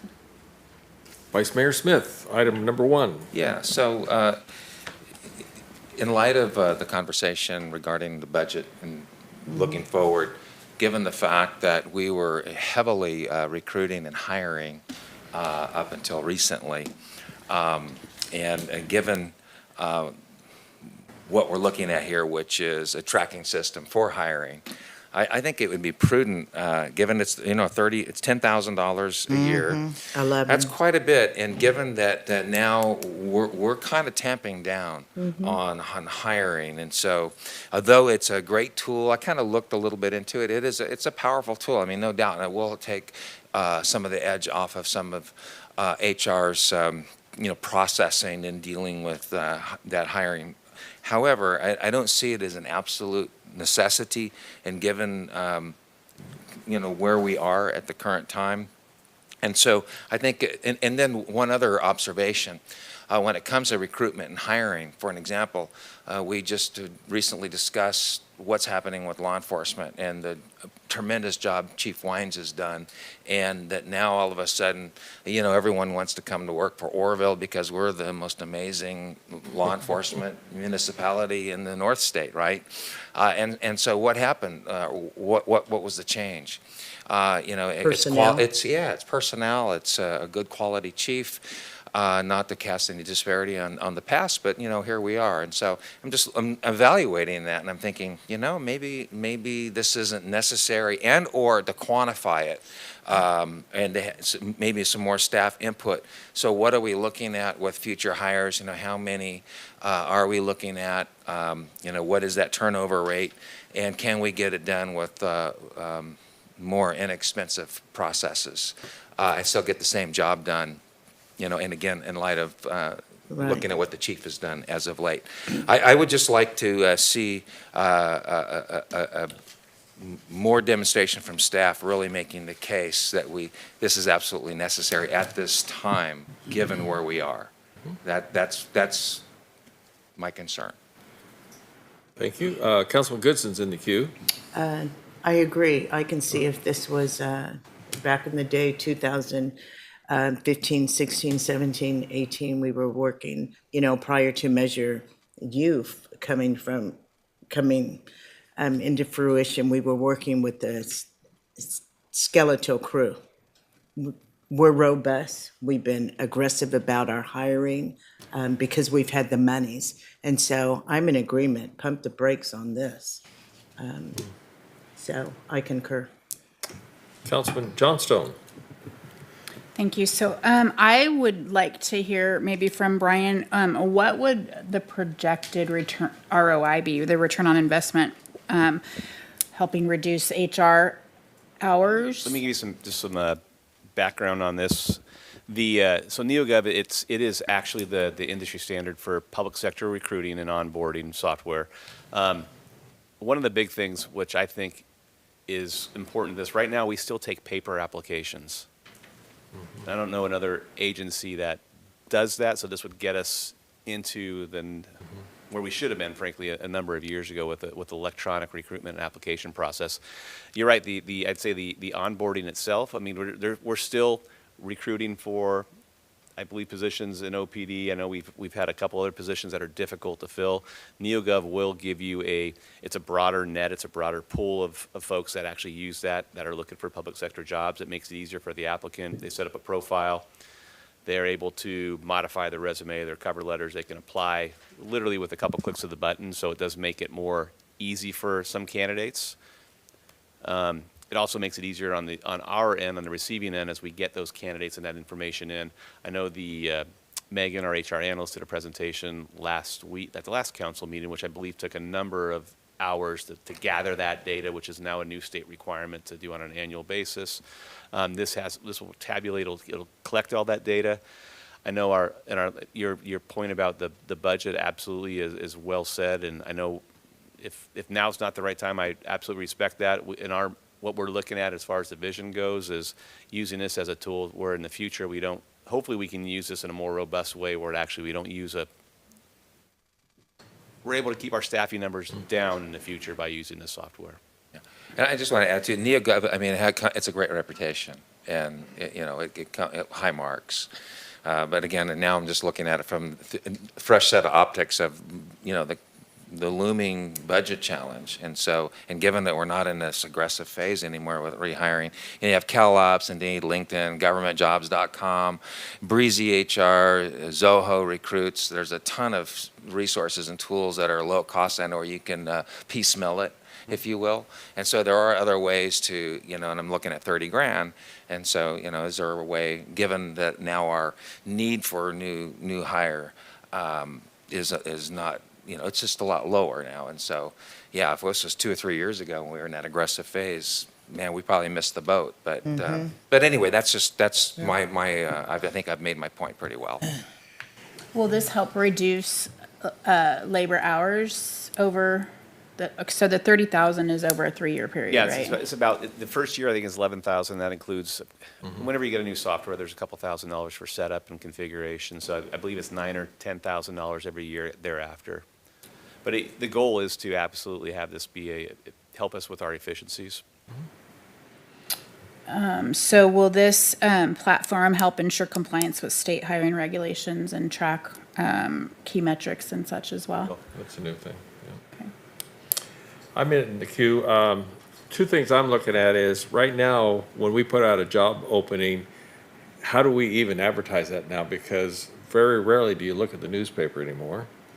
You hope for it's out to be either one of the social medias like Facebook or Instagram, whatever so the whole idea of how to advertise jobs has really gone to some kind of a service that you're interested in. I know in the fire service, we had a number of services called Fire Hire, Firefighter Candidate, and O's that if you're interested in that particular job skill set, you signed yourself up to that, so then you always had a wider pool of applicants to look at. So to me, I think this is a great idea to be able to expand the applicant pool to come to the positions, because we're having difficulty filling positions for a lot of reasons, not just this. But I also look at this cost is actually cheaper than hiring another person to get the word out. Because if we need another staff person, it's a lot cheaper to have this system going. I see it as a ability to really draw in. And I certainly understand the economic concerns that we have, and certainly that's a valid point. But I think we'll probably, in terms of return on investment on this, because of the new requirements the state's throwing at us, we'll be in a lot better shape for the future, and also get a bigger applicant pool, because we want to see people coming to town, and we need to see growth. And I think, to me, it's a great idea. I support the idea, and I think it's a big help, because it's extremely hard to recruit people.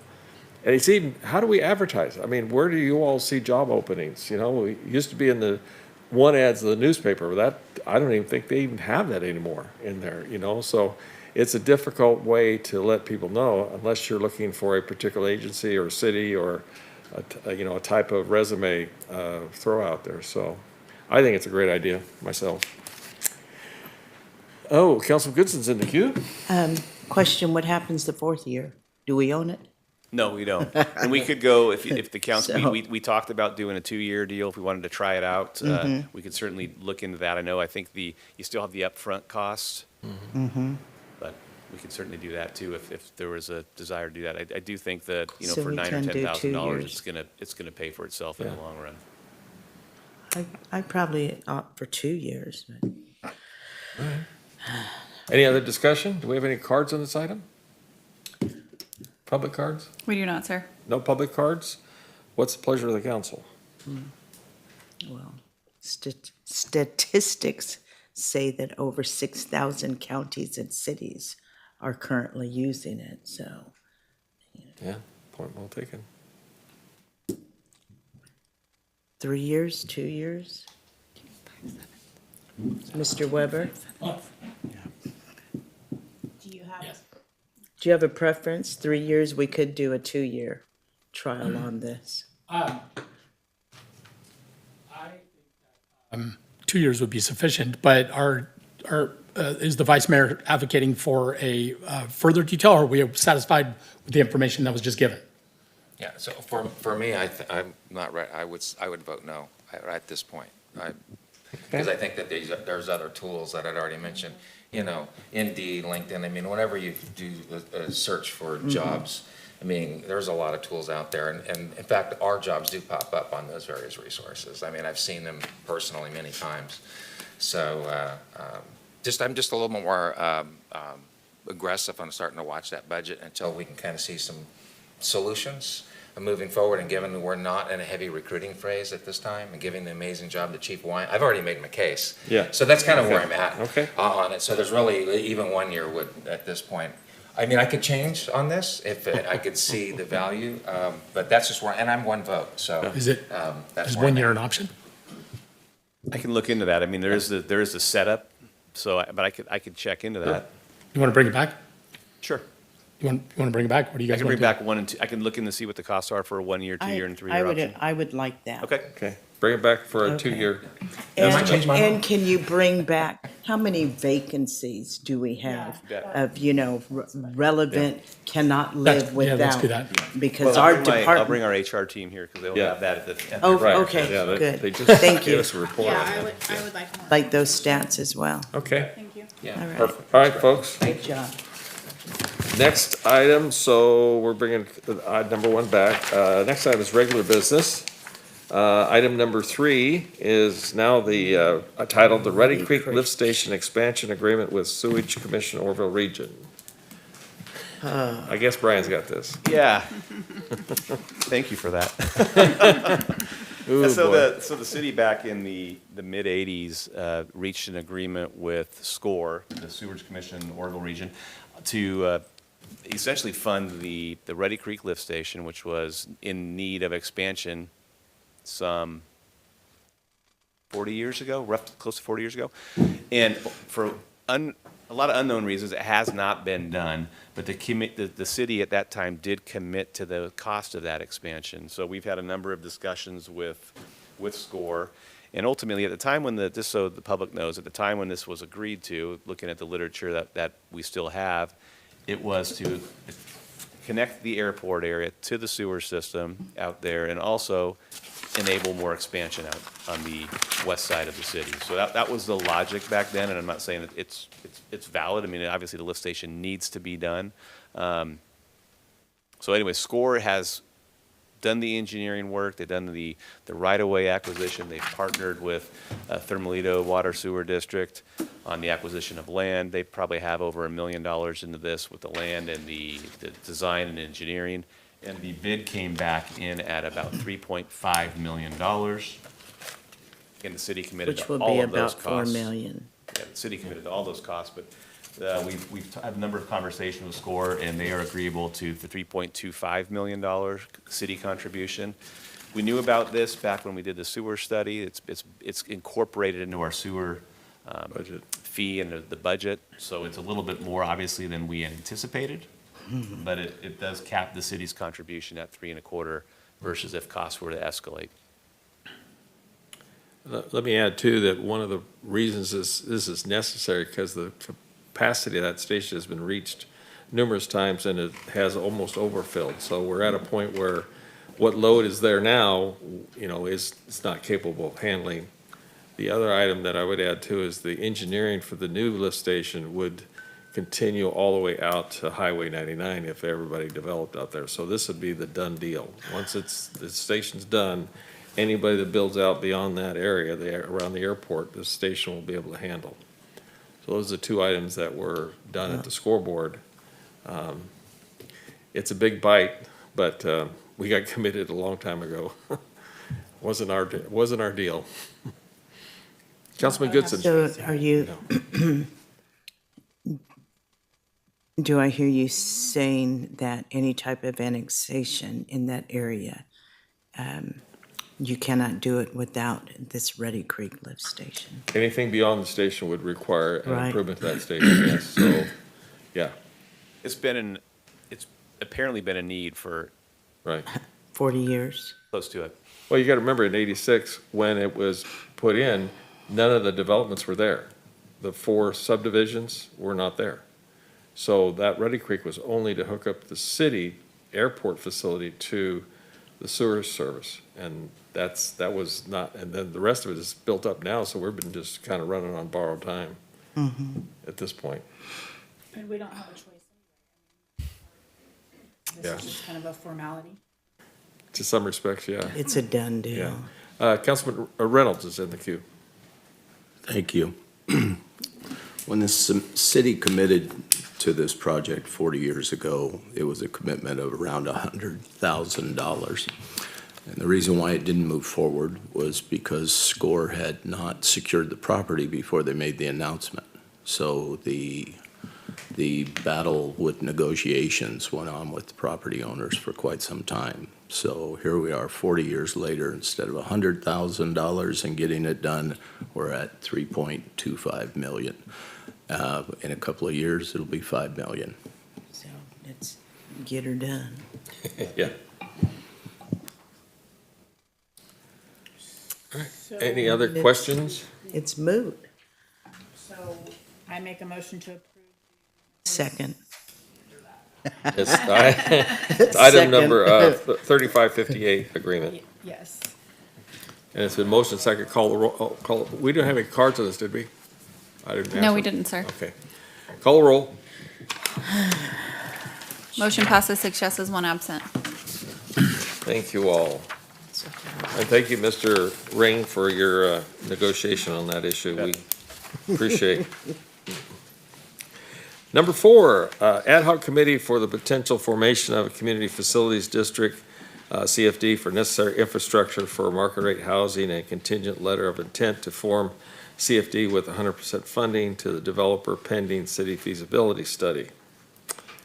Me again. That's you And again. before we, I guess I want to thank Glenn and his staff at SCORE, because they were very, it's a high cost, but they were very understanding of the city's position, so.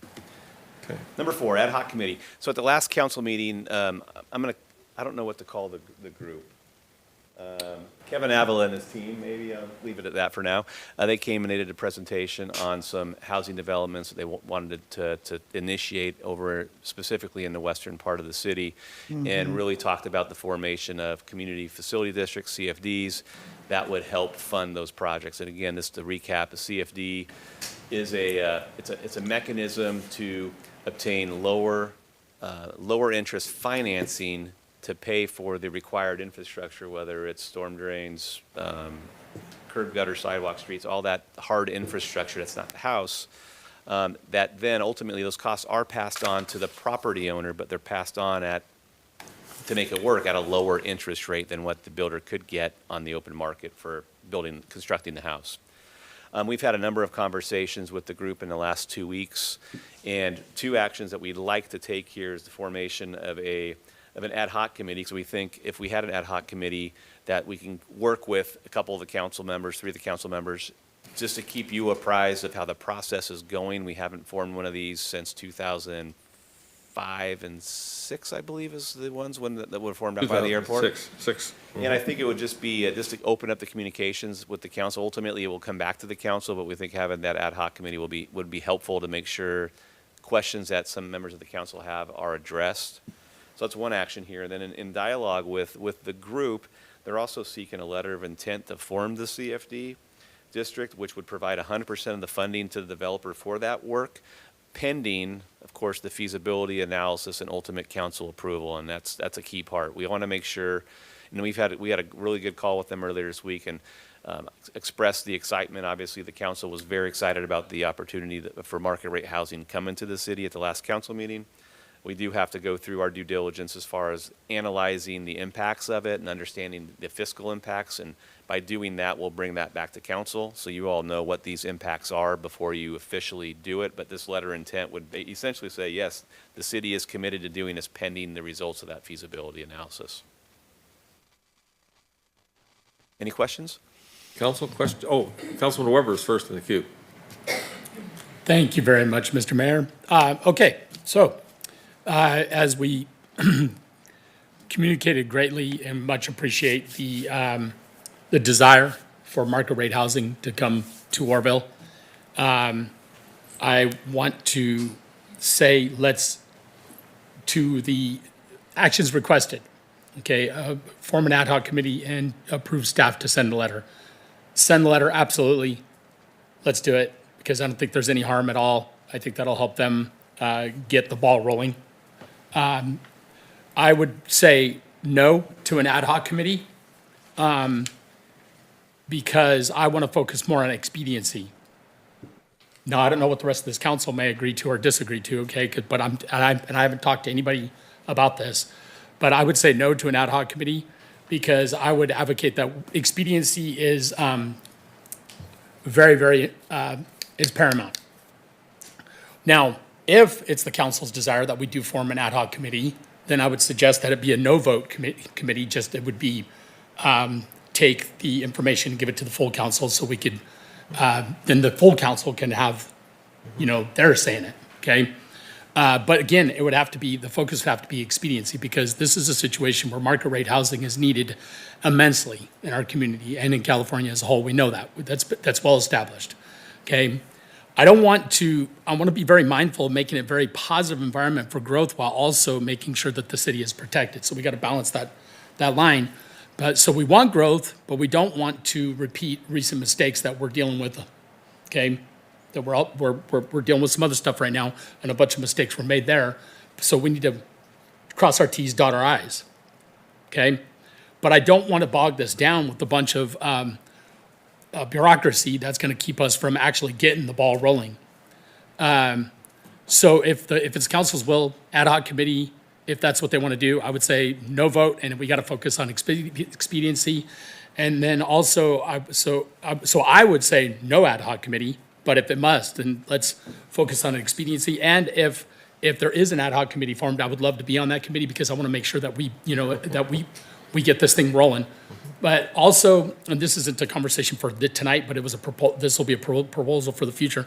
I want to explore looking at deferred impact fees similar to what we did recently with another developer to further incentivize developers to get busy.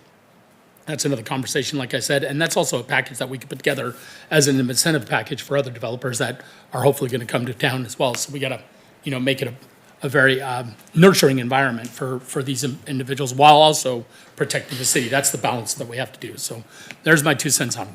Okay. Thank you, sir. Councilman Reynolds is in the queue. Thank you.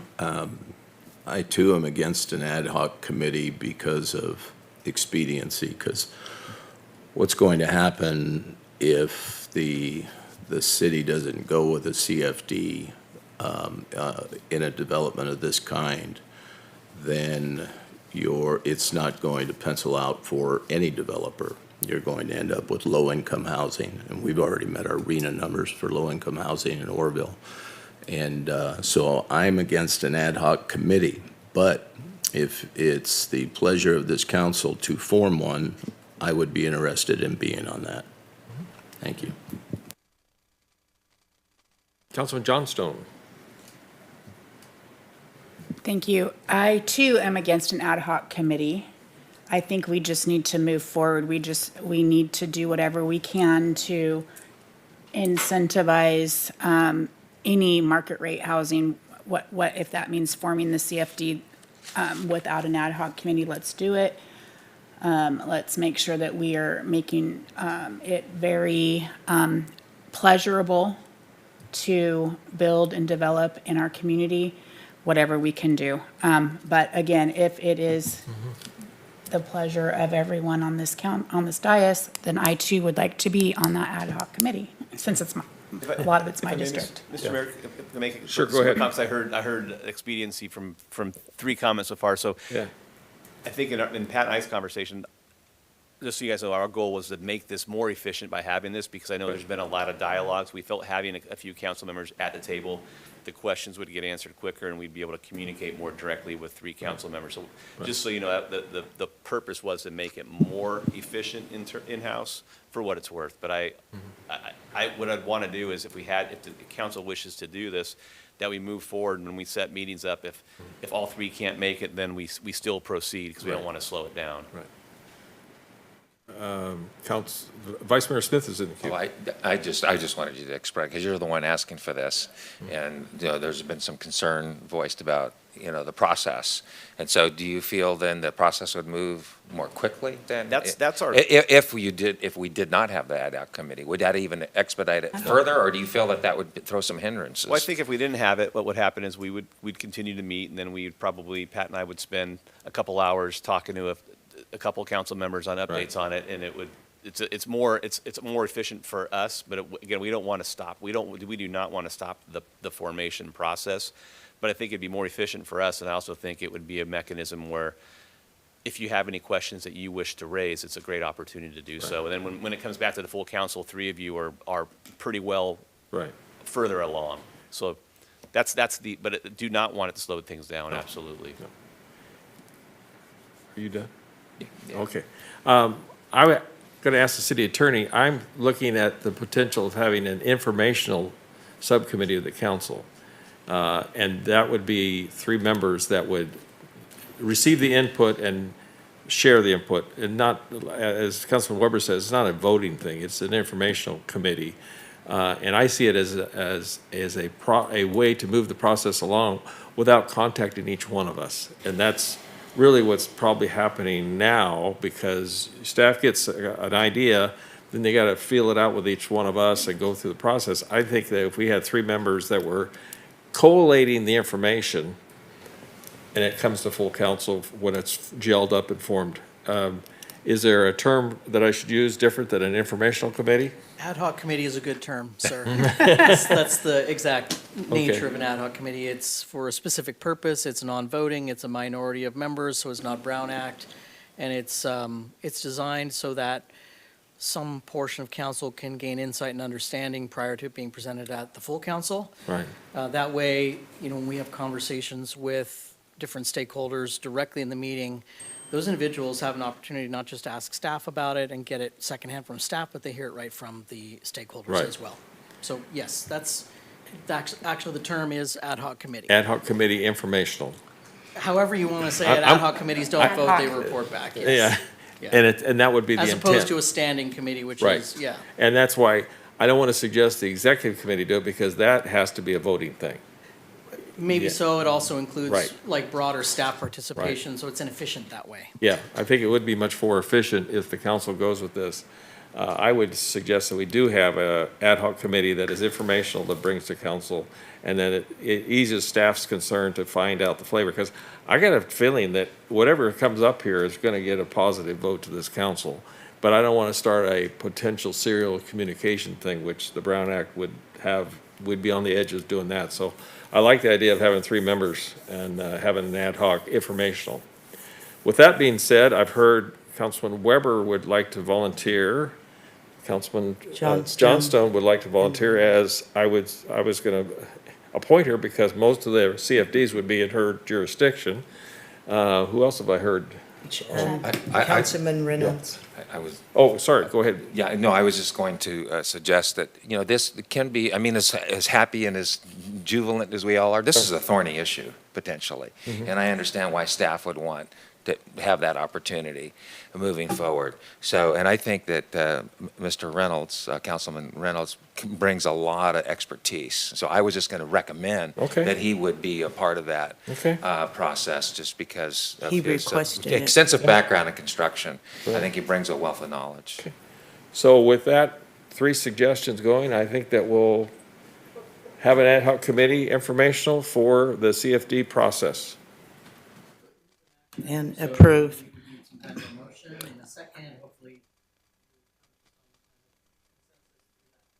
So I move, can I make a motion? Please do. I move that we appoint Councilman Weber, Councilman Reynolds, Councilwoman Johnstone, appoint them to this ad hoc committee, and approve staff to send a letter of intent to form the community facility district with 100% funding to the developer pending city feasibility study. Second. Okay. Call the roll, please. Thank you all. Motion passes, 6 yeses, 1 absent. Okay. Item number 5, capital project update for fiscal year 25-26. Me again. Yeah, when we adopted the budget and in the budget letter, we talked about a number of projects that the city was working on, and I know one thing that was myself and Alyssa and Ruth had been working on is really trying to memorialize all these projects that we're finishing up this fiscal year, projects that we had in the queue for next fiscal year and for ongoing fiscal years. And I do apologize, it's very small. There are some copies, I believe, back there if anyone cares to follow along. But I did want to show because obviously one thing that I was thinking about was what Vice Mayor Smith has been thinking about in the funding and the finances, and we have all these projects and how are they being paid for. So what you see here is a list in a number of projects, and a lot of these are carrying over from last year. Montgomery Paving Street has a little bit of striping left on it. Meyer Street, we're just finishing that up. The Table Mountain mosaic wall has 1 more year on that. The painting at the Lot Home is almost done, and I believe we have a little bit of outstanding work with Ghirardelli, who was our quality control for the 162 project. So those are things that are kind of hanging out from the last year. Everything else you can see on here is stuff that we have going forward in the new year. I could list them all off, but most of these, in fact, the vast majority of these were in the letter that I did present within the budget. But one thing I wanted to stress on here is a couple things. One is, look in the bottom right corner, roughly $17 million in projects. Mm-hmm. But when you look here is how all these are funded. A significant portion, over $7 million, is funded with grant funds. Impact fees are being used for $2.4 million. The sewer fund, which is obviously there to do sewer work, is funding the lift station out at Orangewood and also the bypasses that are needed at other lift stations. So when you see this figure, it seems that it's a lot. It's a lot of work that's going on, but it's a lot of very, very important work. Right now, there's about $1.3 million slated to come out of the general fund, and it is budgeted. And out of the capital project fund is $1.1 million. And I know there was a question asked recently about approximately how much was in that fund. I believe it was Councilmember Goodson, I believe. We have about $3 million in there right now. Okay. And I want to use as little of that as possible. So that's why we're looking at all these various funding sources, whether it's LTF or RSTP or SB1. Those are all road dollars that we have tagged to a lot of the road projects in blue. One other recommendation we have on here is the convention center work. The city's invested a lot of resources in the convention center over the last probably 5-6 years. Yes, we have. We were slated to work on the exterior of that, and I am recommending, it's in red there, that we pump the brakes on that one a little bit. Again, I don't want to, what we really looked at these, a lot of these are really critical issues, or they have issues that we have applicable funding that's like for the Hewitt Park. Obviously, we have the grant and the impact fees for that. That project's been in the works for a number of years. But with regards to, you have Hewitt Park on here. It's a huge project. Table Mountain, that's the funding that we received from BCAG to get the environmental and the pre-engineering work for the Table Mountain, Washington project. Those are, they're obvious projects that we really need to get done. We have grant funding for those. We need to get those done. We have some other critical things. The roof at the Pioneer Museum, the HVAC at the Pioneer Museum. We have an issue with the roof at the Antique Museum. Again, I mentioned the lift station. We have a number of road projects on here. Ophir, which is going to be done. That's in progress right now. It's going to be done this summer. Yeah. Yep. I just waited 15 minutes in line to get through that intersection last night. That's been in the works since the campfire. So, it's long overdue. Montgomery Roundabout, again, we were hoping to get that done this year. We're pushing that the next year, but again, we're using road dollars for that. Norton is another one where there's significant water intrusion, needs curb gutter, and some road work done there. We have some storm drain issues that are significant at Foothill and Boynton, and also out here in front of Mugshots. If you all remember when the street flooded that one night. So some of these I feel like we just can't push off. Right. But we really, obviously, in some of these, the ones that you can see in green, we don't have the cost yet. So that on the bottom right where it says 1.1 million-ish for capital project fund, that's going to go up probably by at least $1 million for those sewer ones. We just don't know where those are at yet. And that's, again, the reason for the recommendation to delay the additional work right now at the convention center. We have some projects at the airport. Again, we have airport funding for that. So those are of little concern. Again, they're projects that are needed. But so my purpose, and also one project that's not on this list that we just recently learned that we received additional funding or credits for is the South Orville Underground Utility Yeah. funding. We received another 1.7 million in credits. We did. We did. So we had a call this afternoon with the liaison that oversees the program. We have 3.1-ish million in credits right now. So their goal, I know it doesn't sound great, but it actually might work well with us, is their goal is to do that construction work in 2028. The credits have to be used. The program is done. The credits have to be used by 2030. But that gives us a little bit of time to understand, because clearly we want to do at least curb gutter, sidewalk, and storm drain on that strip as well. But it gives us a little bit of time to do some of the pre-engineering design work and get cost estimates for that and work with PG&E on that project. So that's not on here, but that's going to be a priority, obviously, because we need to meet that 2028 deadline. So the purpose of this is I want you all to see significant amount of work that staff's working on this year and make sure that you're in alignment with these, and if you have any other ones that aren't on this list, we can certainly look at those and see if obviously time and resources are available. Any questions from council? I'll start with one, actually. I look forward to the Cal Oak project to get our city corporation yard moved down there. In fact, I was hopefully going to ask for some date and time that we can all look forward to.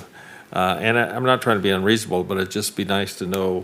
We'll get an update at the next meeting. I know Tim Caver, he's the project manager for that, and I know we brought an item back to the council. I think it was back in April to get up to 30% design on that, and then we're going to bring back the construction.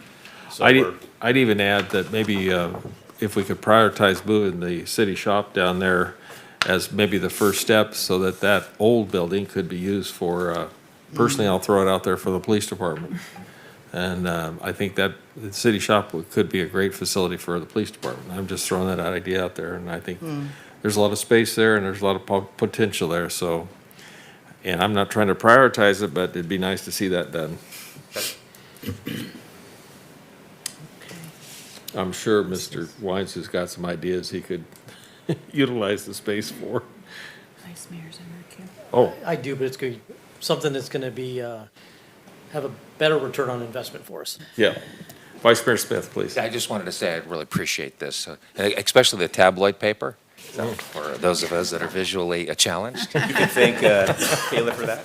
But it's just nice to see this on a snapshot where we have a lot of projects going on and then the funding sources, and it's just so digestible and it's easy to understand. I'm a simple-minded man and I like simple, explanations. It's great. Makes me sleep a little easier knowing all these projects where the funding sources are coming from, and I hope it makes. No, it's just awesome. I love it. Thank you. Thank you, Kayla. All right. Do we have any cards on that item? Public cards? No? We do not, Mr. Mayor. Okay. Item number 6, surplus asset disposal procedure. Brian, we're just going to wear you out tonight, man. I know. Everybody's on vacation. Yeah. So this item's come to the council at least, I think, twice. And at the last time, council directed staff to try to work up a practice and a policy that worked in a manner where nonprofits and other local agencies might have a first bite at the apple with regards to the assets that are still usable assets but no longer of value to the city. And we met 4 or 5 times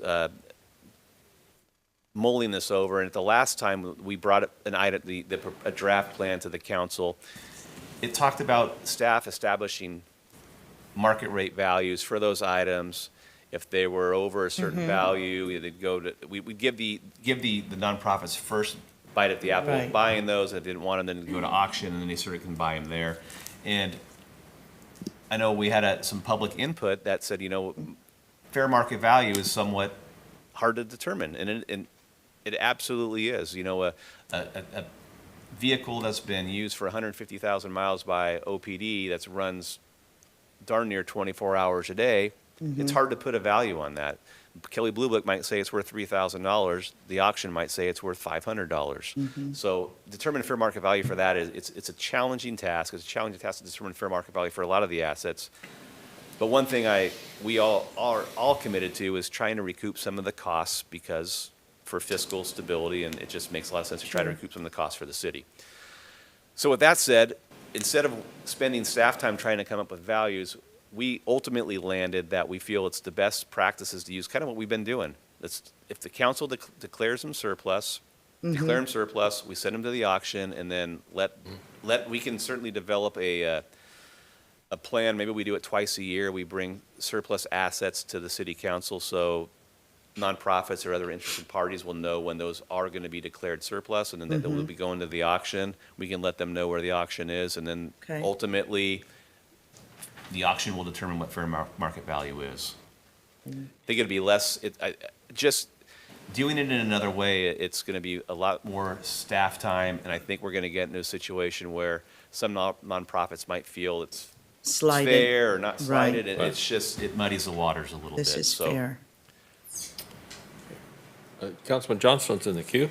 Thank you. Yeah, I really would like to see, like, pre-notification for, nonprofits and those within the city, make sure that they're given ample notice of what's available and when it's going to auction, if that's what staff. And, yeah, and ultimately, every time we have one of these, an asset it will not go to auction until your body declares it a surplus asset. So there's Right. going to be an action taken here. And that's what I'm thinking, if we did it 2 different times in the year, then the groups can pay attention to that. Because what I don't want to do, though, is say, I promise I'll contact all the interested parties, because I'm sure I'll miss somebody. Right. But we can broadcast it. New ones as- may pop up all Yeah, the and time too. we but- can put it on social media. We can broadcast it out, and if Right. we do it on a regular basis, hopefully the word will get out to those folks that are interested. Okay, thank you. Any other questions from council? Do you have a card? We do have Oh, one okay. card on this item. Public Bill comment? Spear. Yep. Oh, Mr. Spear, welcome. I brought this up when I seen it come on the agenda, I don't know how many months ago, but, I just had seen where you guys had given the Hope Center a couple trucks and a trailer, and I thought that'd be pretty cool if we got one too. I didn't mean it to get caught up in the mud and bureaucracy. I thought since they gave them one, they could help us out too. But it's definitely ain't worth all of this, take it to the auction, but you guys did give the Hope Center, when it came to the thing when they were up here, they said went through no problem. It came to you guys. You guys gave them 2 trucks and then a trailer, and so I was like, you could do it for us too. But the City Works project that we were working on, we're already not doing it anymore. But I was just thinking fair is fair and right's right. It's surplus equipment, but send it off to the auction. It would have been nice to help us. One of my trucks, my personal trucks that I was letting them use to do the job, got wrecked and damaged, and we had a windshield broken out, and we were getting reimbursed for our wages. But anyways, thank you. Thanks, sir. Vice Mayor Smith. Yeah, thank you, Mr. Mayor. Yeah, just to kind of, I just processing some of that conversation. So I'm just going to kind of speak my mind out loud. There's a part of me, I love being able to help the nonprofits that benefit the city. And so we have done that as a matter of, and different councils over time. But then it does create, then, you've done from one, and then so how does the city appropriately manage that, or, to be fair or equitable? Then it becomes a challenge moving forward. So I think having a good solid policy like this just makes a lot of sense. So we're not ending up with that. And or if there are, as we move forward, we have projects, or there's RFPs, there's processes that government has built in so that it's equitable, that it's fair, and that everyone is appropriately noticed. And so, there's a part of me, I'd want to, all the nonprofits that benefit our city, and I just a part of me that I want to do all we can to make that, to make you as successful as possible. And so, I'm kind of internally conflicted. But at the end of the day, my job is to look out for the best interest of the city and what makes this process the most smooth and fair moving forward. So I just wanted to make that make that comment. Thank you. All right. Any other questions from council? No, What direction do we want to give? I think that's a fair policy moving forward from this point on. That's my take. We have it, and I wish I was here at the time that Mr. Spear is talking about, because I do think there are times, again, if the city receives a grant, for example, and it could be the City Works grant, where we then use those assets to help with that grant. I think that makes a lot of sense, and whether it's whoever the nonprofit is that's helping us with that. So there are times where I think, yeah, let's use those in a way where it makes sense, but I think the vast majority of the time, going to an auction is going to be the simplest way. Oh, Councilman Johnstone, so thank you. So then can we keep that in consideration when grant money becomes available? I'd like to. Let's say we have the City Works program again, and whoever we have that's administering that needs a vehicle. I think it makes a lot of sense for that vehicle to go, because it's helping. And the City Works program is a phenomenal program. It's one that I truly hope we get more funding for to keep that program going, because those folks do a lot of work that nobody sees and nobody wants to do. I think that's fair. Okay. Councilman Reynolds is in the queue. Yeah, I wasn't going to say anything, but it's very apparent to me that Mr. Spear, he's done a lot for the community, he's a lifelong member, but he has 2 employees or 2 associates that are on this council. And it wouldn't be right for the city to consider him to receive things with voting members on this council. So your process is fair, sir. So thank you. With that, I'll make a motion that we continue the process that's in place. Councilman Weber, excuse me, under the question. Well, thank you for pointing out the obvious, Councilman Reynolds. We would obviously have to recuse if that was the case, right? You're here. We're not voting on that matter, though. We almost did. No, we're not. You're absolutely wrong. You're not. We're not voting on that particular matter. So, once again, thank you for the observation, but it's totally inappropriate for the matter. Councilman Johnstone. Yeah. Question. I'm not even going to respond. Yeah. I thought that what we did was a fair evaluation. So that's vote. Well, and we don't really have a motion. It's just we've an action, we provide direction to staff direction. by consensus, so. That way it minimizes. That's Right. fair. Yeah. Yeah, all right. This. Thank you all. Appreciate the discussion. Ooh, Tracy. Number 7 is the identification of land and funding for indoor-outdoor sports complex with a water park topic.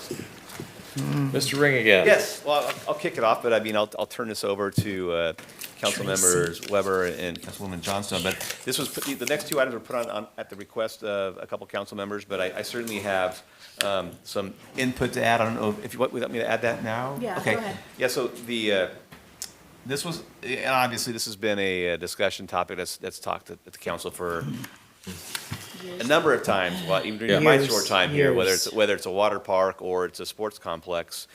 And, you know, while having one here would be fantastic, it's over $100 million project. When we went to a meeting a couple weeks ago, I think it said 130 million is an estimate. So just real quick, with regards to the water park, right now, we all know, I think, that the city of Chico, North Chico, they have a $35 million aquatic center going in, which will be beautiful. 35 million, it would be probably another one here similar to that would be hard to, I don't think it would pencil out, just throwing it out there. As far as an indoor-outdoor sports complex, again, we've talked about that a number of times here, and I think obviously with all of our other pressing needs, whether it's roads or capital projects or infrastructure, or sewer, storm drains, lift stations, you know, obviously we have to use our resources smart and wise. But we did have a meeting, a really interesting meeting with Explore Butte County. Explore Butte County is they manage the Tourism Business Improvement District, the TBID, which provides, I believe, 2% of all revenues from hoteliers to help market this region. And Explore Butte County has retained a consultant, I believe their name is Hunden, I believe it was. Yeah. And what they're doing is they're doing a feasibility study right now, and the mayor and Councilwoman Johnstone and I, we attended a meeting, I can't remember if it was last week or 2 weeks ago now, but 2 weeks ago, I think, yeah. they're having a kickoff meeting because they're exploring how feasible would a facility like this be in this region, and for good reason, because there's one in Reading that was closed down, the city took it over, and I don't know what's going on with it now, Big League Dreams up in Reading. But there are a number of very successful ones, whether it's Hardwood Palace, which is an indoor facility down in the Rockland, Roseville area. There are a number of other facilities that do more traditional sports, baseball, softball, soccer, maybe a little football. They're turf fields, very successful down in the Woodlands, Sacramento, San Jose, Ripon, Manteca, Mislin. Those areas, very successful. There's nothing really north of Woodland. So could something like that be successful in this region? Possibly. So that's what Explore Butte County is. Actually, they hired a consultant to do a feasibility analysis to see what would be successful here, what sports would those be, and then equally important, where would it be at? And my thoughts would be that we continue to be a player at that table and advocate for the city of Orrville. We all did when we were there a couple weeks ago, and they all recognize that the price of land in Orrville is more cost effective, cost efficient, lower cost than in some of the other areas. So they're absolutely were open-minded to that. So that's kind of where my head's at right now, based upon the item. But I don't want to speak for the council members who wanted this on the agenda. So those are just some quick thoughts on it. Councilman Johnston's in the queue. Thank you so much. Yeah, so I'm excited. I know that, you know, this is a far-reaching dream. I mean, but it can come to reality, and I was really excited when we all met with Explore Butte County. You know, they're not building anymore in Chico, so there's no areas that I can potentially see in the Chico area anyway. Maybe, I don't know, we'll see. I mean, there was some talk about it, but yeah, we definitely are advocating for just a huge indoor-outdoor facility. The pool thing, maybe not so much. I still would like to see a pool if that, you know, if we can find funding and land for it. Closer, Orrville needs a sports complex, not just for our local sports, but for travel sports too. There's a lot of travel sports that, you know, they go to Rockland, they go to Reading, they go even further, they go to LA. You know, why can't we have something like that here that can bring not only, you know, revenue, but just bring a name to Orrville as, you know, a leader in youth sports, but not only youth sports, adult sports. I mean, you know, who knows? Yeah. Let's see what we have, what we can find. And the starting point is explore Butte County, but I would like to just kind of build on that. So that's my hope. Councilman Goodson. We have kicked this can around for a number of years. Feather Parks and Recreation, oh my goodness. Don Noble, God bless him. So I just wanted to say that considering, as we consider a sportsplex, whatever that looks like in Oroville, I think that we need to resist the urge to do what Chico is doing, replicate in any way, shape, and form. I think we should be building something that's unique, very distinctive to Oroville, a facility that's going to reflect the needs of our families and our youth, and sustainability. What does that look like? Community value and long-term differentiation, and I believe that's what should guide our conversation. We've seen it on social media for years. We want to be cater to the needs of our youth and our citizens here. And so here's my thought about Chico. Even before Chico breaks ground on this great facility, it's already gaining traction with infrastructure. They've got partnerships, tournament contracts that ordinarily they're secured 12 to 24 months in advance. So by the time we build, they will have already locked in major scheduling opportunities. So competing head to head is not going to be sustainable for us, and it's going to be a high risk move with very little return. I mean, you're competing with 100,000 plus people, right? Hotels, restaurants that they already have. So I think that what we need to focus on, let's downsize, do it incrementally, phase 1, phase 2, and anchor our vision on local impact. Prioritize youth recreation, fitness, swim safety, build indoor aquatic features that we can use all year round. And just focus on what our residents for so long have been deserving and they've been wanting, and that's been lacking. What can, there's a song like Janet Jackson says, "What have you done for me lately?" Well, what have we done lately for our city of Oroville? We're not trying to outshine Chico, and it's about creating a space that complements this region, and that primarily, this is me, primarily uplifts our community, our youth, in ways that are going to be strategic, that are thoughtful, and long-lasting. And that's my take. Thank you. Vice Mayor Smith is in the queue. Yeah, thank you, Mr. Mayor. I appreciate the conversation. I think it's healthy to continue the conversation, though it's been long and there's been some highs and lows. And I totally agree with your assessment. We are not Chico. We're unique, and we have things that they don't have. Amen. And so why replicate?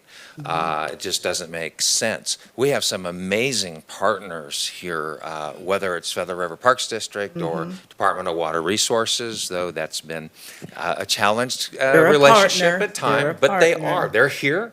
They're a part of the fabric of our community. And they and I harp on this all the time, but I think it's absolutely a fact that there is a $1 billion commitment to recreate. Well, part of that $1 billion is to recreation, and one of those assets is a warm water feature to be built when that dam is signed, or that license is signed. 18 years later, here we are. But I think sooner than later, hopefully my lifetime. Absolutely, we're one step closer We are, than and- where we were. And so we have the school district, they did build at Harrison Stadium. It's an amazing, testament to a small community doing big things. But I think, again, I think staff and I know staff does, and Brian has done an amazing job in keeping constant contact with some of the folks that I've already mentioned, and keeping his finger on the pulse with that. And so then how can we leverage all these different agencies in our community to push forward recreation?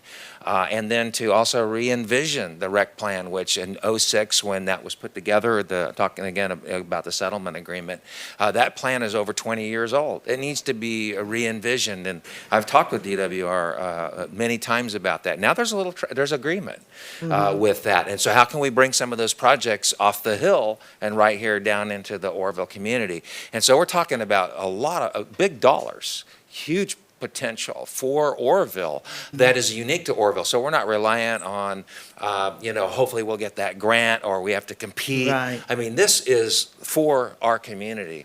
And so I think the staff rightly keeping their finger on that pulse and keeping their eyes on this and keeping it front and center in our community and keeping the conversation going is absolutely vital to turning some of those pages and moving quickly.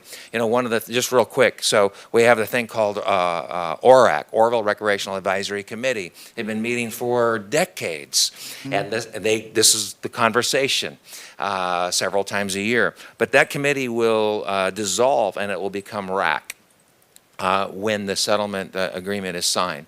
And then all these projects are supposed to then launch. And so one of the things that I've been grinding on is that we need to start doing stuff now in preparation for the inevitability. And in part, that's the re-envisioning of that rec plan. And so there is stuff behind the scenes. I think it's important that the community knows that there are those of us that are keeping our eye on the ball and having those conversations. And so when that happens, then hopefully we'll have some projects in the pipeline that will be Orville-centric, that will be a tremendous opportunity for our kids and our community. But when it comes to the indoor water element, what I look at is the private sector. Would the private sector build that?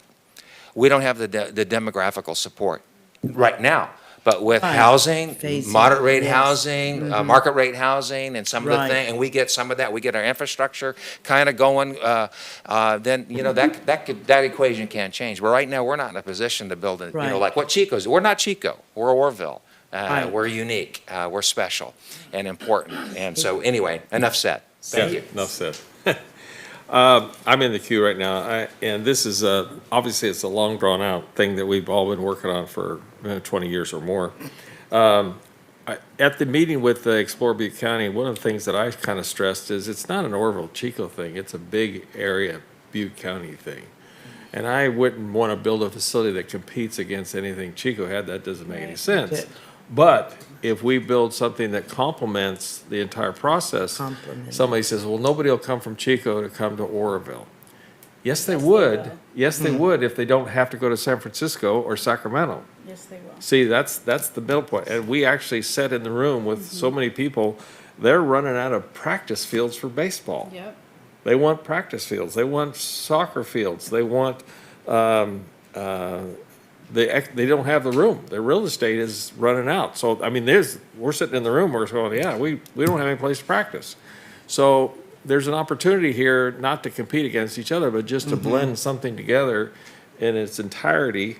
Because if somebody comes here for a basketball tournament, they're going to stay here. They're going to stay in Chico. They're going to stay in Biggs. They're going to stay in Gridley. One of the problems we have with our own facility here, the Lineman College, they need to have a 2,000 to 3,000 seat auditorium for their graduation. That doesn't exist in this county. They have actually been looking at Sacramento to have their graduation exercises. So down the line, a 3,000 seat indoor facility that has multiple uses to move the walls, move the seating, and can have 10, 15 basketball courts or volleyball courts or indoor soccer or pickleball or all these things, has the kind of attractive idea to do something. So that's kind of where I'm at. I don't see us competing against anybody. We've got 5 lakes and a river runs through it. I'm not sure we need more water facilities. It's so much. I mean, I'd love to have an indoor water pool, but that's a pretty expensive item, and now they're not doing well. Go down to Yuba City and ask them what's going on there. It's only open 3 days a week. That's because of funding of the city. So we have to be very careful where we step into that. Yeah, Right. sustainability. So I agree with all the conversation going on here. I think there's just a bigger picture to look at. And I even mentioned at the meeting that Orville's got a little bit of the cart before the horse, because if the license ever gets issued, we do have some revenue that'll be coming to the Right. community. Substantial revenue, don't know how much, but, you know, we've been waiting for it for 18 years. It'll come around one day, hopefully. So I think that's the discussion. I don't see anybody in the queue. Do we have any cards on this item? Yes, Mr. Mayor, we do. We have three. All right. We'll begin please. with Marcia Henderson, follow that with Jordan Reed. Marcia, welcome.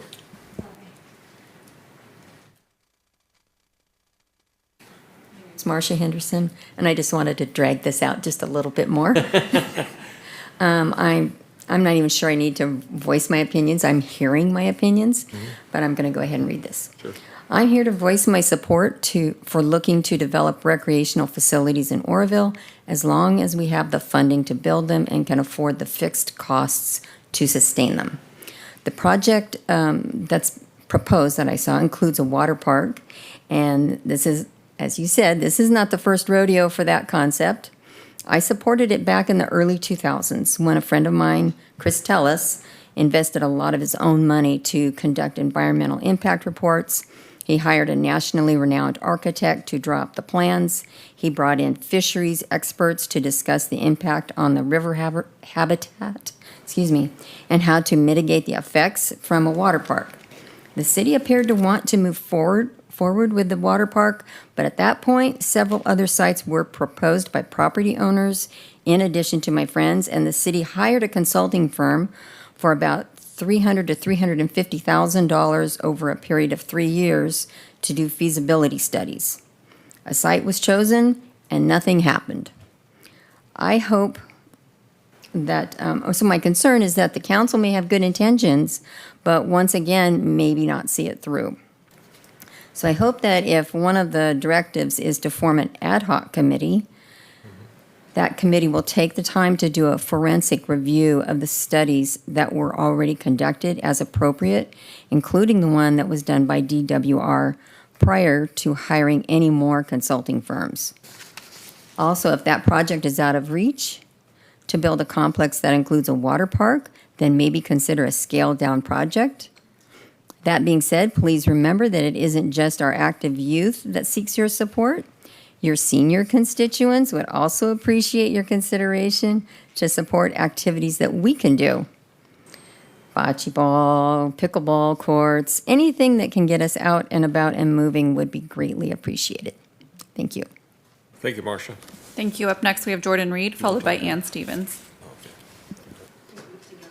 Hey, yeah, come on up. Welcome.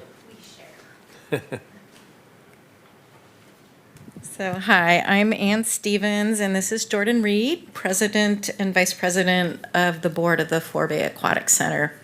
The FAC is located in the Thermalito North and South Forebays, and our mission is to promote education, recreation, tourism, boating, and water safety and competitive water sports in and beyond the Feather River watershed.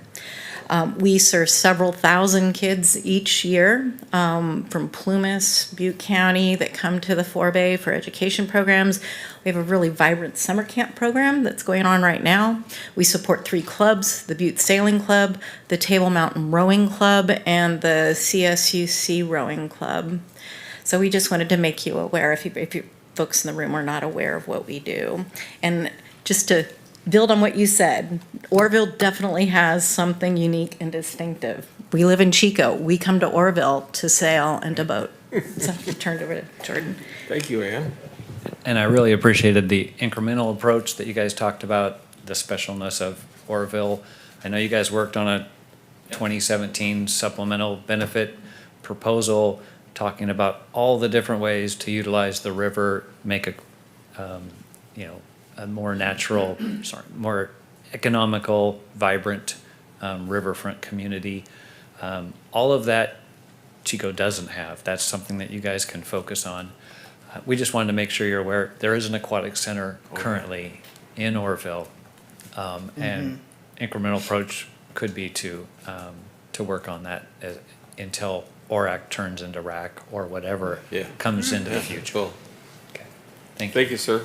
I have a question. Go ahead. So, I know that DWR had proposed clipping off the peninsula so that the rowing club from Chico State could start using the forebay. So do you know if they're still considering that? Has there been any conversation with you guys? I know Carla took me on a tour when I first came to town, out there, and they talked extensively, and also giving you a new building out there for facilitating what you guys do. Melton Design Group actually did the plan, and it wasn't just for Chico State. We get clubs from Yale, we get clubs from the East Coast. They don't have enough facility. Natomas is the only other rowing facility, and they're booked. So we always think, how do we help get heads in beds and promote, Right. Hotel use?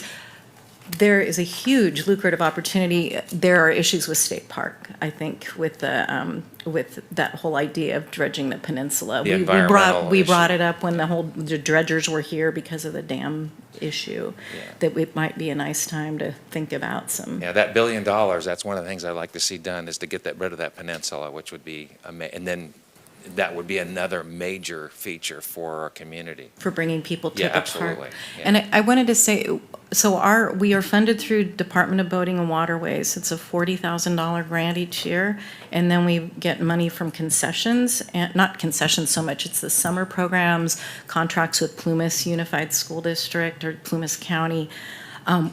There is a real struggle during the winter months when we recruit, when we hire, when we train people to work at the forebay, and we are barely getting by during the winter months. And rather than looking at how we spend millions of dollars, and I agree, we need like a warm swimming pool, indoor facilities, but just even a small amount of funding right now would help us maintain the programs, the really valuable programs. And if you haven't been out there, please come out and see what's going on. It's amazing. Yeah, appreciate that. And if you are looking for data, the Forebay Aquatic Center has vast resources in, its annual usage, its viability, all of the population that comes to your community to use the water sports. It's available. Thank you very much. Councilman Johnson, do you have a question? More of just an observation. I would love my vision for what I'm thinking, maybe incorporates the aquatic center, right? It doesn't we don't have to necessarily reinvent the wheel. I'm just thinking, maybe even capitalizing on the aquatic center that's already in place, just finding land and funding and just starting the process. I know we keep trying to reinvent the wheel. That's not what I want to do. I know that there's a need for youth facilities in Butte County.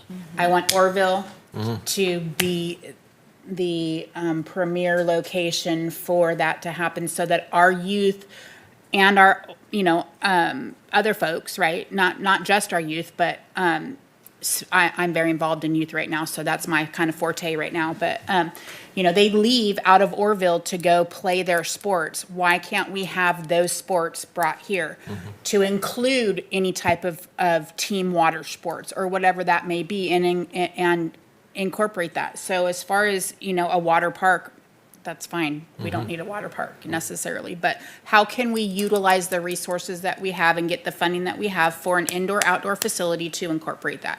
That's what I would like to see happen. So. And we would just like to put in a plug for, we'd like to be represented with any kind of plan, and we invite anybody here. We need Orville community members to serve on our board and to give input as well. So putting out a shameless plug. I thank you both. Also, keep an eye on the SBF for a future funding opportunity, because we have new money coming. So just keep in contact with the SBF. Nice way to end that. You bet. Thank you. Any other cards? No? Okay, with that discussion, I would entertain the idea of an ad hoc committee to work with that. Is that agreeable? I'll volunteer myself. Tracy? Sean? Sure. Sounds good. And I definitely want to include the aquatic center because, well, as Tracy just said eloquently, that's a huge component to it, and I think we have a lot of possibilities here, so. Yeah, exactly. Well, I actually offered that to the county supervisors, a rowing competition between the city council and the supervisors. I didn't get anybody to show up because you got to be there at 5 o'clock in the morning, right? Yeah. Right? All right, okay, thank you.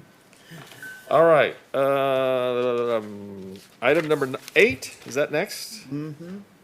Okay. All right. Go ahead, Brian. Yeah, this, another topic that was thrown out there was the idea of renting a temporary ice rink in the holiday season.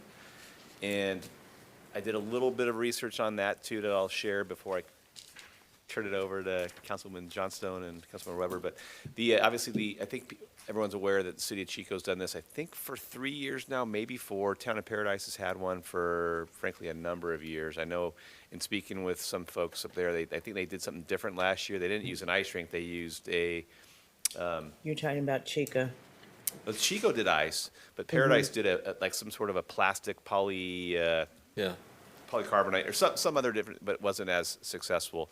I've been playing phone tag off, frankly, for the last week, and I think this with the holidays week this week it's difficult to get a hold of folks. But I did get some information from Chico, and they it's about $250,000 worth of expenditures to operate one of these, and that's just based on some emails I have. So I haven't not had a chance to talk to them, but what they've shared with me is shows that, and that includes, you know, just the basics from you have to start out with a foundation with sand and some sort of leveling surface, and then you hire one of the organizations that'll actually bring the rink out there, and then you have to have power to it, which means you either have to run power to it or you rent a generator, then you have to staff and operate it. So it's probably $250,000 worth of work. I know the city of Chico lost money their first 2 years on that. Year 3, I believe, and again, this is, forgive me because I don't have all this dialed in for sure because I have not spoken to them, but I know they turned it over. They're partnering now with CARD, which is their rec district there. And CARD, I believe, is actually operating it now. And I think they actually ran hard power to it, so now I think they're starting to turn the page a little bit and maybe break even. I did reach out to Brian Wilson at Feather River Rex and Park District just to see if you know, is this something that the Park District might ever even want to? And of course, Brian's a great partner. He's like, hey, if anything that benefits the city or the community, I'm willing to talk to you about it. So he and I were going to have a call with Chico and with Paradise. We were going to try to do it this week, but this, I think, again, there's a lot of people out this week. But we can certainly do that to get a little more details on it. But I can tell you right now, it's definitely going to cost money. And I don't think the revenues right now would cover those expenditures. But that's just what my initial quick assessment shows. Yeah. Councilman Goodson, please, in the queue. You know, I think we've all watched the demise of the Paradise skating rink, which was evolved because they wanted to generate revenue from what was campfire recovery. Yeah. And so people came from all over to support that. And then Chico decided to have a competition, whatever that looked like, whatever the reason. But it's been very hard for them to, they have not been in the black as far as I know. So I would be very reluctant to invest in something like this, knowing that it may not generate the revenue that we would like to see. So I would say proceed with caution, and I believe it's just a discussion and provide information tonight. Councilman Weber's in the queue. Yeah, thank you very much. So I have wanted with great desire to see something like this happen in our community. However, in light of the information that you just provided, then I will immediately yank my support for this because if that's the truth, then there's just zero chance we could do that. There's no way. $250,000 is not going to generate nowhere near that back. Now, I don't know if that's population specific in terms of their rental fees I don't know if it's 5 times more because there are 100,000 people. I don't know. But even then, it's just not feasible because we don't have that kind of money to throw around. It was an exploratory idea to see if there was even a potential of us doing something like that to enhance our experience for Orville and the downtown experience, which we do have we have a really cool downtown experience during the holiday season. But that would enhance. But at that cost, there's zero chance that I'm gonna say we continue on that. I'm certainly happy to still have a phone call with the party so I can fact check that information. It won't take That's much. totally up to you. Yeah. I don't want you to waste too much time on it, though. Yeah. You know, I mean, I can't give you direction, but the whole council, you know, so it's just, I appreciate the work you've done so far, because obviously, for me, it was like, can it happen? Sure, we could look at it, but I mean, that's just not feasible. Councilman Johnston's in the queue. Yeah, I don't necessarily think we need to waste any more time on it. I mean, if there was even an iota that it was something that, you know, we could, you know, accomplish, I thought that it would be a fun, you know, addition to the holiday festivities in Orville to, you know, as an attraction or something to do for the community. But we definitely don't have funding for something like that. So, I mean, if you want to have the conversation for potential future, maybe that's up to you, but, It wouldn't take, you know, if Brian and I can have a 30-minute call, and this so I can see if it's scalable or just their Yeah. pros and cons. And again, I won't, okay. I won't say waste. I won't spend a lot of time on it, but I'll just close the loop since I opened it with Brian Wilson, and then I can shoot you guys all an email or memo with that. That's good. Thank you. Thank you. I would also say that if there was a private vendor wishing to do so, we could help. Oh, yes. All right, I mean, that would spark the interest if there was somebody Sure. privately want to do it. There you go. There you go. We're wide open to that topic, so thank you all. You know what, and I appreciate the ideas. I mean, that's what this is for. Body is to create ideas and see what can come about. So, great ideas, folks. Appreciate the conversation. Next item, public communication hearing. Any non-agenda items here? No card submitted. Future agenda items. Council, any future agenda items coming up? Oh, yes, sir. Come on up. Okay. First off, I would like to say, You are? my name is V. I am a radio personality. I started here in Norville, back when KRV was still here. And before I go on, I would like to thank the mayor for he's given me a little perspective. He talked about the fire hydrants and how we would never have to worry about them. And it gave me a bit of a chuckle. It's like, you know, I would never have ever thought about something like that. And you think about these things that you don't have to worry about because you have such great people, infrastructure around you. And it just kind of blew my mind. Well, today I would like to present an opportunity. I'm also the special director of a brand new social network. I hear you guys are having some networking, possibly issues that you might want to work out.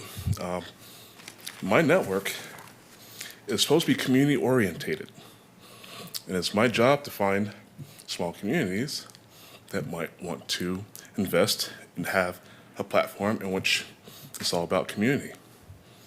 So I've been in contact with Mr. Weber here. I've been watching you guys, and I can tell you from what I've heard about Mr. Weber, he can do no wrong.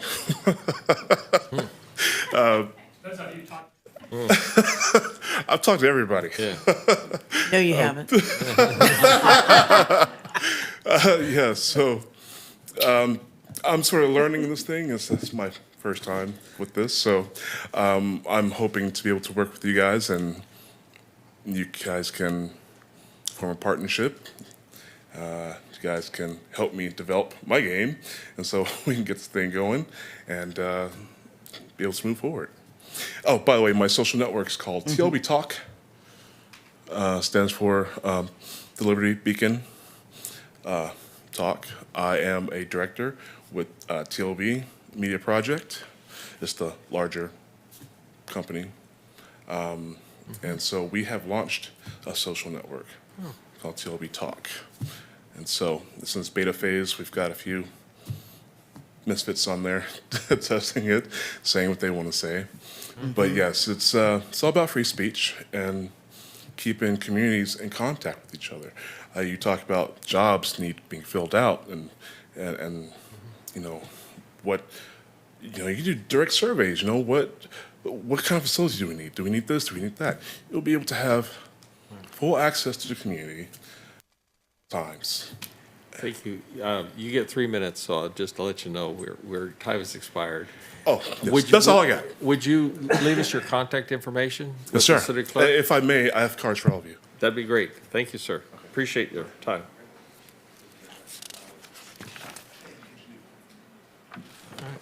Thank you. You bet. Thank you, sir. Council agenda items, any other comments? Looking around the room? I have a future agenda item. Okay, bring it up. Thank you. Thank you, sir. So we're putting in a outside event area across the street from our church, next to our office. And we have a problem with traffic on Huntoon coming down the hill. People fly down there. There's been so many accidents. Since we moved our office across the street, there's a lot of traffic from our church. We have a lot of classrooms, kids. The church is growing, and it's kind of dangerous crossing over the road. I was wondering if it could maybe get on the agenda to figure out a way to slow the traffic down. Maybe put a 15-mile-an-hour thing or make it one lane, but it would slow traffic down going down into town also, because people build up speed, and by the time they get downtown, they're flying. We've seen so many wrecks there on both corners, on Lincoln and also on Huntoon. But with having that outside event center, we're going to have more people down there with all our kids and our church stuff going on. It's a really dangerous situation. So if maybe we could move it up on the importance before somebody gets hurt, but find a way to slow the traffic down. I think it would benefit all of downtown and make it a lot safer for our new venue. Thank you. Thanks, sir. Councilman Reynolds is in the queue. Yes, I agree with that. That's a hazardous location. I've been talking about that for years. So I would sponsor that to move forward with it on the agenda if I can get another council member. I'll second that. Okay. We'll bring it back to discussion and traffic control and items and ideas. Thank you all. Any other council member comments? Looking around the room, do we have any correspondence? Nope. I am looking right now at 7:20. That clock's accurate, so It's feeding time. we're going to adjourn. This meeting will be adjourned to the next regular city council meeting to be held on July 15th, 2025 at 4 p.m. We are adjourned. Thank you all. One of the interesting things about the CFD, yeah, Vila went crazy because we have